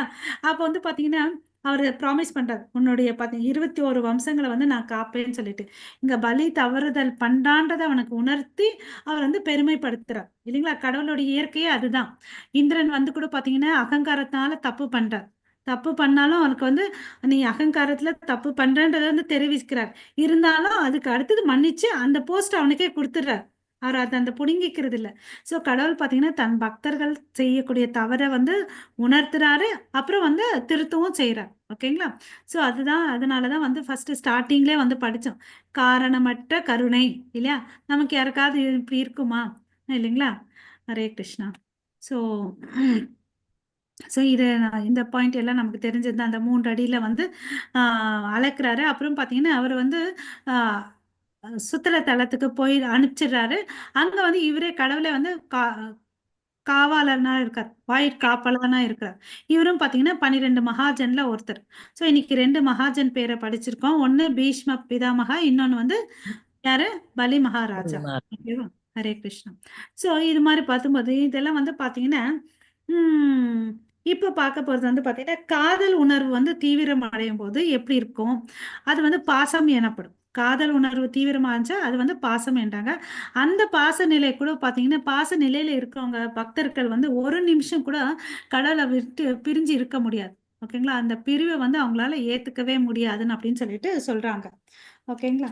சோ இது இங்க வந்து பாத்தீங்கன்னா அவருடைய வேலைக்காரன் பணியாளன் வந்து தாருகா கிட்ட சொல்றாங்க, என் அன்பான தாருகா, கிருஷ்ணரை நீ பிரிந்து வந்து அவருடைய உடல் மாற்றம் எப்படி இருக்குன்றத பாருங்க. ஒரு மரமா போயிடுற, ஜடம் மாதிரி மாறிடுற, அதாவது உணர்ச்சிகள் எதுவும் இல்லாம இருக்கிற. ஓகேவா. இது வந்து யாருக்கு வரும், ஒரு பக்தனுக்கு தான் வரும். மித்த பேருக்குலாம் வராது. போனாங்க, கோயிலுக்கு போனாங்க, ஒரு சூலத்தை ஏத்துனாங்க, தேங்காய் உடைச்சாங்க, பூ கொடுத்தாங்க, வந்துருவாங்க. அதே உண்மையான பக்தனுக்கு பாத்தீங்கன்னா அவரை விட்டு எப்படா வீட்டுக்கு போவோம் அப்படின்னு சொல்லிட்டு ஒரு 2 நிமிஷம் கோயிலுக்கு போவாங்க, வந்துருவாங்க. அதே உண்மையான பக்தன் பாத்தீங்கன்னா அவரை விட்டு பிரிவு வந்துச்சுன்னா உணர்வற்ற மரம் போல இருப்பாங்கன்னு அப்படின்னு சொல்லிட்டு சொல்றாங்க. ஓகேவா. எந்த ஒரு பக்தனும் கிருஷ்ணரை பார்க்கும் போதெல்லாம் வந்து பாத்தீங்கன்னா அவங்க கண்ணுல வந்து தார தாரையா ஆனந்த கண்ணீர் வரும் அப்படின்னு சொல்லிட்டு சொல்றாங்க. இது நம்ம ஏற்கனவே படிச்சோம் இல்லைங்களா. புஷ்ப மாதாஜி படிச்சாங்க பாருங்க அந்த பேராகிராஃப்ல. பார்த்தா என்ன உணர்வுகள் வரும், பிரிஞ்ச என்ன உணர்வுகள் வரும்னு சொல்லிட்டு இல்லையா. சோ அவர் வந்து பிரிவால திகைத்து போறாரு, ஒரு மரமா பொம்மை போல நிக்கிறாரு. இது வந்து ஒரு மிக அற்புதமான விஷயம் இல்லையா. நமக்கு எல்லாருக்கும் வராது இல்லையா. சோ உத்தவரினுடைய காதல் அறிகுறிகள் பற்றி இங்க ஒரு அறிக்கை உள்ளது. அது என்னன்றதை பார்க்கலாம். கிருஷ்ணரை பார்த்த உடனே அவருக்கு வந்து பரவச நிலை வருது. கண்கள் வந்து ஆறா ஓடுது. எப்படி வந்து ஆறு ஓடி போய் கடல்ல போய் சேருதோ, ஒரு கணவன் மனைவி பிரிஞ்சா எப்படி இருக்கும் இல்லைங்களா. அவங்களுக்குள்ள பிரிஞ்சு மீட்னாங்கன்னா அன்பு அதிகமாகும் இல்லைங்களா. அது மாதிரி வந்து இவருடைய கண்கள்ல வந்து தாரையா வருது. அப்புறம் பாத்தீங்கன்னா அவர் உடல்ல வந்து சில மாற்றங்கள் தெரியுது. என்னன்னு பாத்தீங்கன்னா அவரது உடல் வந்து பருக்கள் வெடித்த போது அவர் கதம்ப மலரை போல தோன்றினார். மேலும் அவர் பிரார்த்தனை செய்ய தொடங்கிய போது அவர் மற்ற எல்லா பக்தர்களிலிருந்தும் முற்றிலும் வேறுபட்டார் அப்படின்னு சொல்லிட்டு புத்தருடைய உணர்வுகளை வந்து சொல்றாங்க. ஒண்ணு, கண்களை வந்து தார தாரையா தண்ணி வருது. இன்னொன்னு பாத்தீங்கன்னா அந்த கதம்ப மலரை போல இருக்கிறாருன்னு அப்படின்னு சொல்லிட்டு சொல்றாங்க. ஓகேங்களா? இந்த ரெண்டு விஷயத்த வந்து இந்த இடத்துல சொல்றாங்க. இப்ப படிங்க மாதாஜி. ஹரே கிருஷ்ணா. ஹரே கிருஷ்ண யார் மாதா. படி நான் படிக்கவா மாதாஜி? நீங்க படிங்க இந்த பேராகிராஃப். நெக்ஸ்ட் படிக்காதவங்க படிக்கட்டும் மாதாஜி. சரி மாதாஜி. பாசம் நேரடியான மகிழ்ச்சி மற்றும் துன்பத்தால் குறிக்கப்படும் போது அது ஈர்ப்பு எனப்படும். இப்படி ஈர்க்கப்பட்ட பரவசமான காதல் நிலையில் எல்லாவிதமான தீமைகளையும் ஒருவர் நிதானமாக எதிர்கொள்ள முடியும். மரணத்தின் ஆபத்தில் கூட அத்தகைய பக்தன் இறைவனின் உன்னதமான அன்பான சேவையை ஒருபோதும் இழக்கவில்லை. இந்த பரவசமான அன்பின் ஒரு புகழ்பெற்ற உதாரணம் மன்னன் பரீட்சித் இறக்கும் கட்டத்தில் இருந்தபோது வெளிப்படுத்தினார். உலகமெங்கும் பறந்து விரிந்து கிடக்கும் தன் ராஜ்யம் முழுவதையும் அவன் இழந்து விட்டாலும் தனக்கு எஞ்சியிருந்த 7 நாட்களில் ஒரு சொட்டு தண்ணீரை கூட அவன் ஏற்றுக்கொள்ளவில்லை என்றாலும் சுகதேவ கோஸ்வாமியிடம் இறைவனின் திருவிழாக்களை கேட்பதில் ஈடுபட்டிருந்தான். அவர் சிறிதும் வருத்தப்படவில்லை. மாறாக அவர் சுகதேவ கோஸ்வாமியிடம் இணைந்து நேரடியான ஆழ்நிலை பரவச மகிழ்ச்சியை அடைந்தார். ஒரு பக்தர் தன்னம்பிக்கையுடன் இந்த கருத்தை வெளிப்படுத்தியுள்ளார். பகவான் கிருஷ்ணரின் கருணையின் ஒரு துளியை என் மீது செலுத்த முடிந்தால் நெருப்பு அல்லது சமுத்திரத்தின் மத்தியில் கூட நான் முற்றிலும் கவலையற்றவனாக உணர்கிறேன். ஆனால் அவருடைய காரணமற்ற கருணையை நான் இழந்துவிட்டால் நான் துவாரகையின் ராஜாவானாலும் நான் பிணிகளுக்கு ஒரு பொருளாக இருப்பேன். ஹரே கிருஷ்ணா மாதாஜி. ஹரே கிருஷ்ணா. ஸோ இங்க பாத்தீங்கன்னு வச்சுக்கோங்களேன், அட்ராக்ஷன்ற ஒரு வார்த்தை சொல்லியிருக்காங்க. ஸோ ஈர்ப்புன்னா என்னன்னு ஃபர்ஸ்ட் பார்த்துக்கலாம். கடவுள் மேல வந்து அன்பு ஓகே, அதாவது when affection is symptomized by direct happiness and distress, அதாவது சந்தோஷம் இருந்தாலும் சரி துன்பம் இருந்தாலும் சரி கடவுள் மேல வந்து அந்த பாசம் இருக்கு இல்லையா, அதுதான் வந்து ஈர்ப்புன்னு அப்படின்னு சொல்லிட்டு சொல்றாங்க. ஓகேங்களா? ஈர்ப்புன்னா என்ன? நம்ம சந்தோஷமா இருந்தாலும் சரி துக்கமா இருந்தாலும் சரி கடவுள் மேல இருக்கக்கூடிய பாசம் வந்து நேரடியான பாசம், டைரக்ட் ஹாப்பினஸ், அது அப்படியே இருக்கும். அப்படி இருக்கக்கூடிய நிலையை வந்து ஈர்ப்புன்னு அப்படின்னு சொல்லிட்டு சொல்றாங்க. ஸோ இதுக்கு வந்து பாத்தீங்கன்னா அவங்களுக்கு வந்து கஷ்டமான நிலையில கூட வந்து அவங்களுடைய எண்ணங்கள் பாவனைகள் வந்து மாறாது. அதுக்கு வந்து உதாரணம் கொடுத்திருக்காரு இங்க வந்து ரூப கோஸ்வாமி. நமக்கு எல்லாம் தெரிஞ்ச விஷயம். அதாவது வந்து பரீட்சித் மகாராஜா இல்லையா, உதாரணம் வந்து இங்க வந்து மன்னன் பரீட்சித் மகாராஜாவை பத்தி சொல்றாரு. நமக்கு எல்லாம் தெரியும், அவருக்கு வந்து ஒரு பிராமண பையன் வந்து சாபம் கொடுத்தான், 7 நாள்ல வந்து மரணம் வரும் அப்படின்னு சொல்லிட்டு. அப்ப என்னாச்சு, அவர் வந்து எதையுமே வந்து அவர் நினைச்சிருந்த அரசன் இல்லையா, திருப்பி என்னாவது பண்ணியிருக்கலாம், அதெல்லாம் ஒன்றும் பண்ணல. ஸோ இது எல்லாமே கடவுளுடைய பிளான் அப்படின்னு சொல்லிட்டு ஏத்துக்கிறார். சரி, இப்ப நான் என்ன பண்ணணும், பேலன்ஸ்டு மனுஷனோட லைஃப் பாருங்க, நான் என்ன பண்ணணும், என்ன பண்ணா மறுபடியும் இங்க திரும்பி வரமாட்டேன்றத பிரார்த்தனை பண்ணாரு, வச்சாரு. கடவுளை அதுக்கு ஏத்த மாதிரி அங்க வந்து சுகதேவ கோஸ்வாமி வந்தாரு, இவர் யமுனா நதிக்கு போனாரு, அங்க எல்லா பக்தர்களும் வந்தார் இல்லைங்களா, எங்கெங்கோ ரிஷி முனிகள் எல்லாருமே வந்து அங்க அசம்பிள் ஆனாங்க. ஸோ நம்ம சித்தம் தெளிவா இருந்துச்சுன்னு வச்சுக்கோங்களேன், கடவுள் வந்து என்ன தேவையோ அது எல்லாத்தையும் வந்து ஏற்படுத்துவார் இல்லைங்களா. ஸோ அது மாதிரி பண்ண பிறகு அவர் என்ன பண்ணாரு, அங்க வந்து நம்மளா இருந்தா என்னென்னையோ யோசிச்சு வச்சிருப்போம் இல்லைங்களா, அந்த சொத்தை இப்படி மாத்தணும், இங்க இந்த டெபாசிட் வச்சிருக்கோம், இதை பண்ணியிருக்கோம், அப்படி பண்ணியிருக்கோம், இந்த பௌதீக மனுஷனுடைய எண்ணங்கள் இது. பட் பரீட்சித் மகாராஜா என்ன பண்ணாரு, எல்லாத்தையும் கொடுத்துட்டாரு, தன் பையனுக்கு கொடுத்துட்டாரு. ஸோ எங்க போனாரு, நதிக்கரைக்கு போனாரு. போயிட்டு அவர் ஒண்ணுமே சாப்பிடாம இல்லையா, நம்ம ஒரு மணி நேரம் உட்காந்துக்கிறதுக்கு வந்து நம்ம வந்து கஷ்டப்படுறோம். பட் வந்து அவர் பார்த்தீங்கன்னா தண்ணி நீர் கூட இல்லை, ஒரு சொட்டு தண்ணி கூட இல்லாம பகல் இரவு முழுவதும் பார்த்தீங்கன்னா அவருக்கு என்ன சொன்ன சுகதேவ கோஸ்வாமி, அவர் வந்து கடவுளுடைய தாமரை திருவடிக்கு போவார், எதை சொன்ன டிஸ்டர்ப் ஆவாரோ அதை கட் பண்ணிட்டார் இல்லையா. உங்க அப்பா பேரு அந்த குருஷேத்திர போற சீன் எல்லாம் எடுக்கவே இல்லை அவர், ஏன்னா அதெல்லாம் சொன்னா இவருக்கு வந்து மைண்ட் டிஸ்டர்பன்ஸ் ஆகும் இல்லையா. எதை சொன்னா அவர் வந்து காரியத்துல குறியா இருப்பாரு இல்லைங்களா, தாமரை திருவடியோடைய பகவானுடைய திருவடிக்கு போய் சேரணும், அந்த மாதிரி தேவையான விஷயங்களை மாத்திரம் கடவுளுக்கு அவர் வந்து அவருக்கு சொல்லி கொடுக்குறார் இல்லையா. ஸோ பரிஷித்தும் வந்து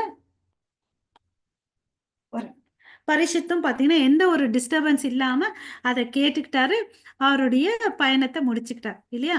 சோ இது வந்து பாத்தீங்கன்னா பரவச நிலை. இவரு என்னப்பா நான் இவ்வளவு எல்லாம் பக்தி பண்ணனே அப்படிலாம் ஒன்றும் பழம்பல ஏத்துக்கிறார் இல்லையா. இத வந்து இன்னொரு பக்தர் வந்து அந்த உதாரணத்தை வந்து முன்வைக்கிறார்.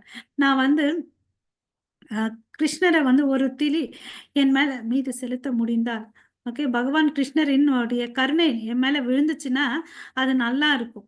இல்லைன்னா எப்படி இருக்கும்னு பாத்தீங்கன்னா, நான் வந்து அரசனானா கூட, துவாரகையின் ராஜாவானாலும் எனக்கு வந்து பெருசே இல்லை. நான் நான் பிணிகளுக்கு ஒரு நிமிஷம் எனக்கு பாத்தீங்கன்னா அது வந்து ஒரு கஷ்டமான வேலை தான். கடவுளுடைய கருணை தான் இம்பார்ட்டன்ட் அப்படின்னு சொல்லிட்டு சொல்றாரு. எல்லாத்தையும் வந்து அலட்சியப்படுத்துறாரு. எதுக்கு வந்து முக்கியத்துவம் கொடுக்குறாருன்னா கடவுளுடைய கருணை தான் வேணும். நிறைய கூட கேட்கல. எப்படி சொல்றாரு, ஒரு துளி போதும்னு சொல்றாரு இல்லைங்களா. ஒரு சொட்டு, ஒரு துளி போதும் அப்படின்னு சொல்லிட்டு சொல்றாரு. ஓகே, இல்லைன்னா நான் ரொம்ப கஷ்டப்படுறவனா இருப்பேன் அப்படின்னு சொல்லிட்டு சொல்றாரு. வேற யாராவது வாசிக்காதவங்க வாசிங்க மாதாஜி. ஹரிஷ்ண மாதாஜி நான் வாசிக்கிறேன் மாதாஜி. சிக்னல் மேல நல்லா இருக்கிற இடத்துல உட்காருங்க மாதாஜி. கரகரன்னு. ஹரே கிருஷ்ண மாதாஜி. ஹரே கிருஷ்ணா. இது படிங்க. மகாராஜால தான் படிக்கணும். ஆமா மகாராஜா பரிஷித் தான் மாதாஜி. ஆமா. கொஞ்சம் மேல தூக்குங்க மாதாஜி. மேலையா? கொஞ்சம் மேல வரணும் மாதாஜி. இப்போ ஆ, தெரியுதா? இப்ப தெரியுது மாதாஜி. மகாராஜா பரிஷித் மற்றும் உத்தவர் போன்ற பக்தர்கள் அனைவரும் பாசத்தின் அடிப்படையில் பரவசமான ஈர்ப்பில் உள்ளவர். மேலும் அந்த பாச நிலையில் நட்பு உணர்வு வெளிப்படுத்தப்படுகிறது. உத்தவர் எல்லா பௌதீக மாசுகளில் இருந்து விடுபட்ட போது அவர் இறைவனை கண்டார். அவருடைய தொண்டை அடைத்து அவரால் பேச முடியவில்லை. பருவ அசைவுகளால் மட்டும் அவன் இறைவனை தழுவிக் கொண்டிருந்தான். இத்தகைய பரவசமான அன்பை பெரிய அறிஞர்கள் 2 குழுக்களாக பிரித்துள்ளனர். கூட்டல் மற்றும் கழித்தல். ஒரு பக்தன் இறைவனுடன் நேரடியாக தொடர்பு கொள்ளவில்லை என்றார், அது கழித்தல் எனப்படும். இந்த அன்பின் நிலையில் ஒருவர் தனது மனதை இறைவனின் தாமரை பாதங்களில் தொடர்ந்து நிலைநிறுத்துகிறார். இந்த நிலையில் உள்ள ஒரு பக்தன் இறைவனின் உன்னத குணங்களை அறிந்து கொள்வதில் மிகுந்த ஆர்வம் கொள்கிறான். அத்தகைய பக்தனின் மிக முக்கியமான தொழில் இறைவனின் சங்கத்தை அடைவதாகும். ஹரே கிருஷ்ண மாதாஜி. ஓகே, ஸோ இங்க என்ன சொல்றாங்கன்னு பாத்தீங்கன்னா 2 பேரை சொல்லியிருக்காங்க. ஒன்னு பரிஷித் மகாராஜா, இன்னொரு வந்து உத்தவர். இவங்க எல்லாம் வந்து பாத்தீங்கன்னா எந்த பேசிஸ்ல வந்து கடவுள் மேல வந்து அன்பு செலுத்துறாங்கன்னு பாத்தீங்கன்னா அஃபெக்ஷன், ஓகேங்களா, அதாவது பாசத்தை வந்து வச்சிருக்காங்க கடவுள் மேல, ஓகேங்களா. அதனால வந்து அவருக்கு வந்து ஈர்ப்பு இருக்கு. அதனால அவங்களுக்கு என்ன நடக்குதுன்னு பாத்தீங்கன்னா நட்பு என்ற உறவு வந்து வருது அவங்களுக்குள்ள. சோ உத்தவர் என்ன ஆனாருன்னு பாத்தீங்கன்னா அவருக்கு வந்து எல்லா பௌதீக கலங்கள்ல இருந்து விடுபட்டார். ஓகேவா, இறைவனை பாக்குறாரு. அப்போ அந்த பௌதீக கலங்கத்திலிருந்து வெளிப்பட்டதுனால அவர் இறைவனை உணர முடியாது. அதுதான் வந்து நமக்கு வந்து சைத்தன்ய மகாபிரபு சொல்றாரு இல்லையா, சேதோ தர்ப்பண மார்ஜனம் தவ மகாதாவாங்கி நிர்வாபணம். நம்ம இருதயத்துல இருக்கக்கூடிய அழுக்கெல்லாம் போயிடுச்சுன்னு வச்சுக்கோங்களேன், இமிடியேட்டா என்ன ஆச்சு, உத்தவருக்கு இறைவனை பாக்குறாரு. அது மாதிரி நமக்குள்ள இருதயத்துல இருக்கக்கூடிய அழுக்கையும் நம்ம போறதுக்கு முயற்சி பண்ணணும். பார்த்த உடனே அவருக்கு என்ன ஆச்சு, மறுபடியும் அவர் வந்து பக்தி பரவச அறிகுறிகளை வந்து உணர்றாரு. அவர் வந்து தொண்டை வந்து அடைச்சிச்சு, அதனால அவருக்கு வந்து பேச முடியல. புருவ அசைவுகளால் மட்டுமே அவன் இறைவனை தழுவி கொண்டான் அப்படின்னு சொல்லிட்டு பாக்குறோம். ஓகேங்களா. ஸோ இந்த அறிகுறிகளை வச்சு இந்த ஸ்காலர்ஸ் வந்து என்ன பண்றாங்கன்னு பார்த்தீங்கன்னா 2 குழுக்களா பிரிச்சிருக்காங்க. ஒன்று வந்து கூட்டல், இன்னொன்று வந்து கழித்தல். கழித்தல்னா என்னன்னு பார்த்தீங்கன்னா ஒரு பக்தனுக்கு வந்து கடவுள்கிட்ட நேரடியாக தொடர்பு இல்லைன்னு வச்சுக்கோங்களேன், அதை வந்து கழித்தல் அப்படின்னு சொல்லிட்டு சொல்றாங்க. நேரடியான தொடர்பு இல்லாம இருந்துச்சுன்னா அதை கழித்தல். ஸோ அந்த நிலையில இருக்கக்கூடிய பக்தர்களுடைய மனசு பாவம் எப்படி இருக்குன்னு பார்த்தீங்கன்னா, எப்பவுமே வந்து கடவுளுடைய தாமரை திருவடியை வந்து யோசிச்சுட்டே இருக்குமா. ஓகேங்களா? யோசிச்சுட்டே இருக்கிறதுனால அவனுக்கு வந்து பார்த்தீங்கன்னா இறைவனுடைய உன்னத குணங்களை வந்து அறிந்து கொள்றது வந்து ரொம்ப ஆர்வமா இருக்கிறான். ஸோ அவன் தான் வந்து மிகவும் முக்கியமான ஆஹ் முக்கிய முக்கிய தொழில் இறைவனின் சங்கத்தை அடைவதாகும். ஸோ இது மாதிரி இருக்கும்போது அவன் என்ன பண்ணணும், இதெல்லாம் எப்போ நடக்கணும்னு இதெல்லாம் நடக்கணும்னு நமக்கு வந்து பக்தர்களுடைய சங்கமும் வேணும்ன்றத நம்ம இந்த இடத்துல தெரிஞ்சுக்கணும். அதுக்கு அடுத்தது வந்து பார்த்தீங்கன்னா, மாதாஜி யாராவது வாசிங்க. ஹரே கிருஷ்ணா. நான் வாசிக்கவா மாதாஜி? யாரு? புக்ல இல்லையா மாதாஜி? ஹரே கிருஷ்ணா, புக்ல இல்லையா மாதாஜி இது?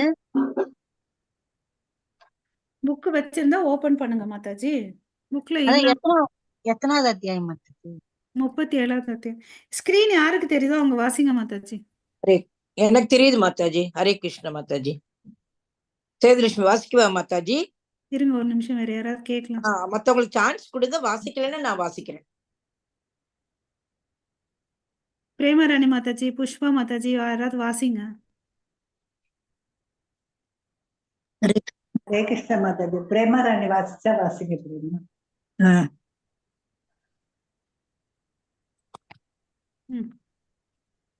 கிருஷ்ண புராணத்தில் தாமா? ஆமாங்க மாதாஜி. ஹரே கிருஷ்ணா. ஆமாங்க மாதாஜி.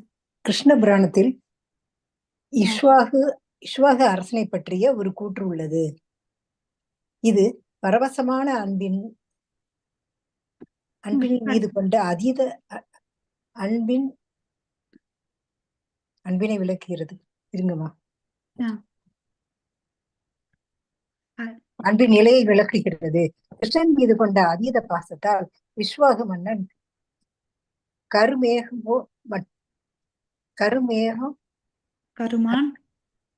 மானின் கண்கள் மற்றும் இறைவனின் கண்களுடன் எப்போதும் முகிடப்படும் தாமரை மலரின் மீது மிகுந்த பற்று கொண்டான். 10வது காண்டத்தில் 28வது அத்தியாயம் பாகவதத்தின் 10வது ஸ்லோகத்தில் அக்ரூர் நினைக்கிறார், இறைவன் இப்போது உலகத்தின் பெரும் பாரத்தை குறைக்க தோன்றி இப்போது அவனுடைய தனிப்பட்ட ஆழ்நிலை சரீரத்தில் எல்லோர் கண்களுக்கும் தெரியும். அவர் நமக்கு முன் அதுவே நம் கண்களின் இறுதி பரிபூர்ணம் அல்லவா? வேறு வார்த்தையில் கூறுவதானால், ஒருவர் கிருஷ்ணரை காண முடிந்தால் கண்களின் பரிபூரணம் நிறைவேறும் என்பதை அக்ரூரர் உணர்ந்தார். எனவே பகவான் கிருஷ்ணர் பூமியில் நேரடி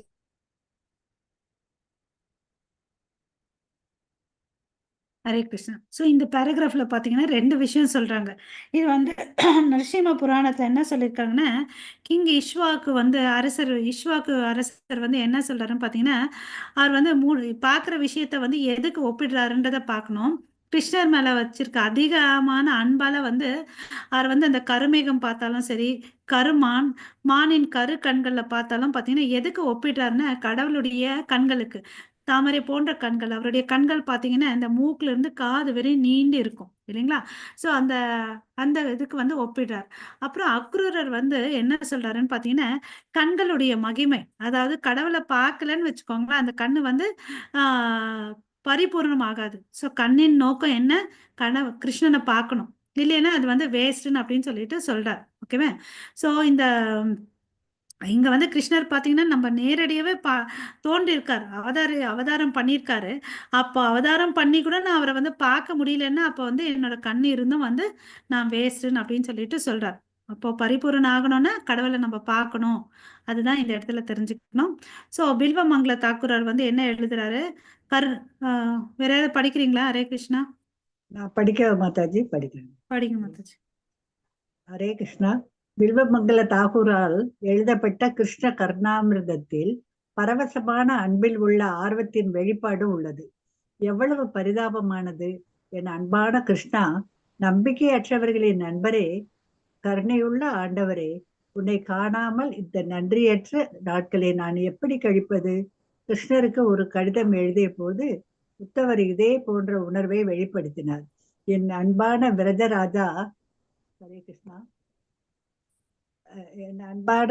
என் அன்பான விரதராஜா, நீங்கள் கண்களுக்கு அமிர்தத்தின் தரிசனம். உங்கள் தாமரை பாதங்களையும் உங்கள் உடலின் பிரகாசத்தையும் பார்க்காமல் என் மனது எப்போதும் மோசமாக இருக்கிறது. எந்த சூழ்நிலையிலும் என்னால் எந்த அமைதியையும் உணர முடியாது. அது மட்டுமல்லாமல் ஒவ்வொரு நொடியும் பிரிந்திருப்பதை பல பல நீண்ட வருடங்களாக நான் உணர்கிறேன். கிருஷ்ண கருணாமிர்தத்தில் என் அன்பான இறைவனே, நீ கருணை கடல். என் கைகளை என் தலையில் வைத்து முழு மனத்தாழ்மையுடனும் நேர்மையுடனும் நான் உங்கள் முன் தலை வணங்குகிறேன். நான் உன்னிடம் பிரார்த்தனை செய்கிறேன். என் ஆண்டவரே, உனது பார்வையின் தண்ணீரை என் மீது சிறிது தெளிப்பதில் மகிழ்ச்சி அடைவீர்களாக. அதுவே பெரிய திருப்தியாக இருக்கும். ஹரே கிருஷ்ணா. சோ இங்க வந்து என்ன சொல்றாரு, கிருஷ்ண கருணாமிரதத்துல இருந்து தான் இந்த 2 பேராகிராஃப்ல பேசுறாங்க. பில்வ வங்குலர் தாக்கூர் தான் வந்து கிருஷ்ண கருணாமிரதம் எழுதியிருக்காரு. இங்க வந்து பாத்தீங்கன்னா யார் பேசுறாங்க? போன இதுல வந்து யாரை பார்த்தோம்? இஷ்வாக்கு பார்த்தோம், அக்ரூரை பார்த்தோம். இங்க வந்து யாரை பார்க்கிறோம்? உத்தவர் எழுதுறார் இல்லையா? உத்தவர் வந்து பாத்தீங்கன்னா ஒரு கடிதத்தை எழுதுறார். யாரை நோக்கி? கிருஷ்ணருக்கு ஒரு கடிதம் எழுதுறார் உத்தவர். ஸோ தன்னுடைய உணர்ச்சிகளை வந்து அந்த கடிதத்துல வந்து வெளிப்படுத்துறார். ஓகே, நீங்க வந்து எப்படியாப்பட்டவர்?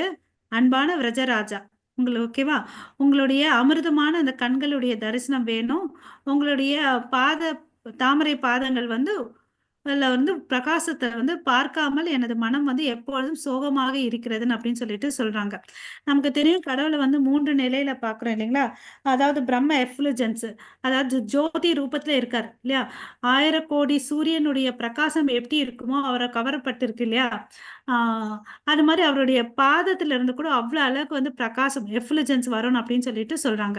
ஸோ இதெல்லாம் பார்க்காம எனக்கு என்னுடைய நிலைமை வந்து மோசமா இருக்கு அப்படின்னு சொல்லிட்டு சொல்றாரு. அதனால எந்த அமைதியும் வந்து என்னால உணர முடியல அப்படின்னு சொல்லிட்டாரு. ஒவ்வொரு நிமிஷமும் உன்னை பிரிஞ்சு இருக்கிறது வந்து பல வருடங்களா இருக்குன்னு அப்படின்னு சொல்லிட்டு சொல்றாங்க இல்லவா?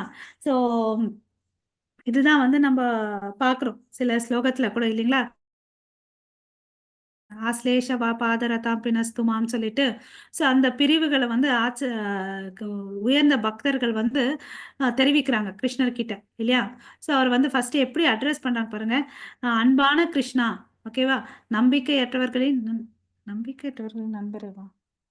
ஸோ அவருடைய அன்பை வந்து நீங்க வந்து கருணையானவர், நம்பிக்கையற்றவர்களுக்கு நண்பரே, கருணையுள்ள ஆண்டவரேன்னு சொல்லிட்டு அவர் வந்து அட்ரஸ் பண்றாங்க இல்லைங்களா? ஸோ அவங்கள பார்க்காம அவர் வந்து ரொம்ப வருத்தப்படுறாரு உத்தவர்ன்ற இல்லைங்களா? ஸோ உத்தவருடைய சிறப்பு என்ன? அவர் பார்க்கறதுக்கு கிருஷ்ணர் மாதிரியே இருப்பார் இல்லையா? ஸோ அதுக்கு அடுத்தது வந்து ஒரு பக்தர் கிருஷ்ணா கருணாமிரதத்துல வந்து வேற என்ன சொல்லியிருக்குன்னு பார்த்தீங்கன்னா, கடவுளை பத்தி சொல்லிட்டு அவருடைய எதை நோக்கி பிரார்த்தனை பண்றாருன்னு பாருங்க. பக்தர்கள் ஒன்னே ஒண்ணு வேணும். என்ன வேணும்? உங்களுடைய பார்வையின் தண்ணீர் என் மீது தெளிப்பீங்க. நம்ம வந்து தண்ணி தெளிச்சு விடுவோம் இல்லையா? ஒரு துளி தண்ணி தெளிச்சு விடுங்களா? அது மாதிரி உங்களுடைய பார்வை எங்க மேல படட்டும் அப்படின்னு சொல்லிட்டு பக்தர்கள் வந்து கேக்குறாங்க. ஸோ அதுக்கு வந்து அவங்களுடைய மனப்பான்மை பாருங்க. அவரை பத்தி கிருஷ்ணரை வந்து நீங்க அன்பானவர். ஸோ கடவுள் வந்து அன்பானவர், அப்புறம் கருணை கடல், அப்புறம் வந்து கடவுளை வந்து போற்றிட்டாங்க. அதுக்கு அடுத்த லைன் பாருங்க. எங்களை வந்து அவங்க தாழ்த்திக்கிறாங்க. முழு மனத்தாழ்மையுடனும் நேர்மையுடனும் நாங்கள் உங்கள் முன் தலை வணங்குகிறோம். ஓகேவா? எவ்வளவு அளவுக்கு வந்து தன்னை வந்து சிறுமைப்படுத்திட்டு பக்தர்கள் வந்து பிரார்த்தனை பண்றாங்க பாருங்க. ஸோ அப்ப வந்து அவங்க எல்லாம் புரிஞ்சுட்டாங்க பகவான் கிருஷ்ணர் தான் வந்து மாஸ்டர் இல்லையா? நம்ம வந்து சுப்ரீம் பர்சனாலிட்டி ஆஃப் காட்ன்னு சொல்றோம் இல்லைங்களா? அவர் தான் அப்சல்யூட் ட்ரூத், பரிபூர்ணமானவர். அதெல்லாம் வந்து அவங்க நல்லா புரிஞ்சிருக்காங்க. புரிஞ்சதுனாலதான் வந்து அவங்களுக்குள்ள அந்த உடல் பாவனை, மன பாவனை எல்லாம் மாற்றி இருக்கு. அதுக்கு வந்து பெருசா கேட்கல. என்ன சொல்றாங்க? சிறிது சிறிது தெளிங்க அப்படின்னு சொல்லிட்டு சொல்றாங்க. பார்வையின் தண்ணீர் என் மீது தெளிங்க அப்படின்னு சொல்லிட்டு சொல்றாங்க. ஸோ அதனால வந்து எங்களுக்கு என்ன வரும்? பெரும் திருப்தி இல்லையா? Hare Krishna. So last portion கிருஷ்ணரின் பக்தர் அதை முடிச்சிடவா மாதாஜி? ஹரே கிருஷ்ணா. கிருஷ்ணரின் பக்தர் ஒருவர் சசி சேகராலும், சிவனே, உன்னை காண முடியாத நிலையில் சாதாரண புழுவை விட தாழ்ந்தவனான எனக்கு என்ன வாய்ப்பு இருக்கிறது? நான் தவறுகளை மட்டுமே செய்துள்ளேன். உன்னிடம் பிரார்த்தனை செய்ய நான் தகுதியற்றவன் என்பதை நான் அறிவேன். ஆனால் நீங்கள் தீனபந்து, வீழ்ந்தவர்களின் நண்பன் என்று அறியப்படுவதால் உங்கள் ஆழ்நிலை பார்வையின் ஒளி கற்றைகளால் என்னை தூய்மைப்படுத்துமாறு தாழ்மையுடன் பிரார்த்தனை செய்கிறேன். உமது கருணை பார்வையால் நான் முழுவதுமாக குளித்தால் நான் ரட்சிக்கப்படலாம். எனவே என் ஆண்டவரே, உமது கருணை பார்வையை என் மீது தாருங்கள் என்று கேட்டுக்கொள்கிறேன். ஹரே கிருஷ்ணா மாதாஜி. சரி, ஹரே தேங்க்யூ. கிருஷ்ணா. இங்க கிருஷ்ண பக்தர் ஒருத்தர் என்ன சொல்றாரு பாருங்க. சசிசேகரலாலும் சிவனாலும் வந்து உங்களை வந்து வணங்கப்படுறீங்க இல்லைங்களா? கிருஷ்ணர் வந்து எல்லாரும் வணங்கக்கூடியவர் இல்லையா? ஸோ இங்க என்ன சொல்றாரு, தன்னுடைய நிலையை வந்து ரொம்ப சிறுமையா வச்சுக்கிறாரு. நான் வந்து ஒரு புழுவை விட தாழ்ந்தவன், எனக்கு ஒரு வாய்ப்பு இருக்கிறதான்னு அப்படின்னு கேட்குறாங்க. நான் வந்து என்ன பண்ணியிருக்கேன், வெறும் தவறுகள் மாத்திரம்தான் செஞ்சிருக்கேன். எனக்கு உங்ககிட்ட வந்து பிரார்த்தனை பண்றதுக்கு எந்த ஒரு தகுதியுமே இல்லை. ஆனா நீங்க வந்து எப்படியாப்பட்டவர்? தீனபந்து. அதுதான் இம்பார்ட்டன்ட் இல்லையா? தீனபந்து அப்படின்னா என்ன அர்த்தம்? வீழ்ந்தவர்கள் உடைய நண்பன் இல்லையா? ஸோ கஷ்டத்துல இருக்கக்கூடிய நண்பன் வந்து கிருஷ்ணர் இல்லையா? ஸோ அதான் தீனபந்துன்னு சொல்றோம். உங்களுடைய ஆழ்நிலை பார்வை யால என்ன பண்ண முடியும், என்ன வந்து தூய்மைப்படுத்த முடியும் அப்படின்னு சொல்லிட்டு தாழ்மையுடன் பிரார்த்தனை பண்ணிக்கிறாங்க. ஸோ உங்களுடைய கருணையான பார்வையெல்லாம் நாங்க வந்து முழுவதும் குளித்தால் நான் ரட்சிக்கப்படலாம். ஸோ அவங்களுடைய கருணைனால அவன் வந்து குளிக்கணும் இல்லைங்களா? ஸோ ரட்சிக்கப்படலாம்னு சொல்லிட்டு ரூப கோஸ்வாமி இது எல்லாத்தையும் வந்து இங்க வந்து நேரேட் பண்ணி நமக்கோசம் கொடுத்துருக்காரு. எனவே என் ஆண்டவரே, உமது கருணை பார்வை என் மீது தாருங்கள் சொல்லிட்டு நம்மளும் பிரார்த்தனை பண்ணிக்கலாம். ஸோ இந்த வாய்ப்புக்கு நன்றி. உங்க அனைவருக்கும் மிக்க நன்றி. வாஞ்சா கல்பத்தருப்பேஷ கிருபா சிந்து பயவச்ச பதிதானாம் பாவனேப்யோ வைஷ்ணவேப்யோ நமோ நமः. அனந்த கோட்டி வைஷ்ணவ பிருந்த கி ஜெய். நமாச்சாரியார் ஹரிதாஸ் தாக்கூர் கி ஜெய். ஜெகத்குரு ஸ்ரீல பிரபுபாதுக்கு ஜெய். நிதாய் கௌரவ் பிரேமானந்தே. ஹரி ஹரி போல். ஹரே கிருஷ்ணா. அனைவருக்கும் Hare Krishna. Hare Krishna. Krishna Mataji. Thank you Mataji. Krishna Mataji. Thank you Mataji. Thank you Hare Mataji. Krishna. என் பண்ணிக்கிறேன் மாதாஜி. ஹரே கிருஷ்ணா. ஹரே கிருஷ்ணா. ஹரே கிருஷ்ணா. ஹரே கிருஷ்ணா. என்னது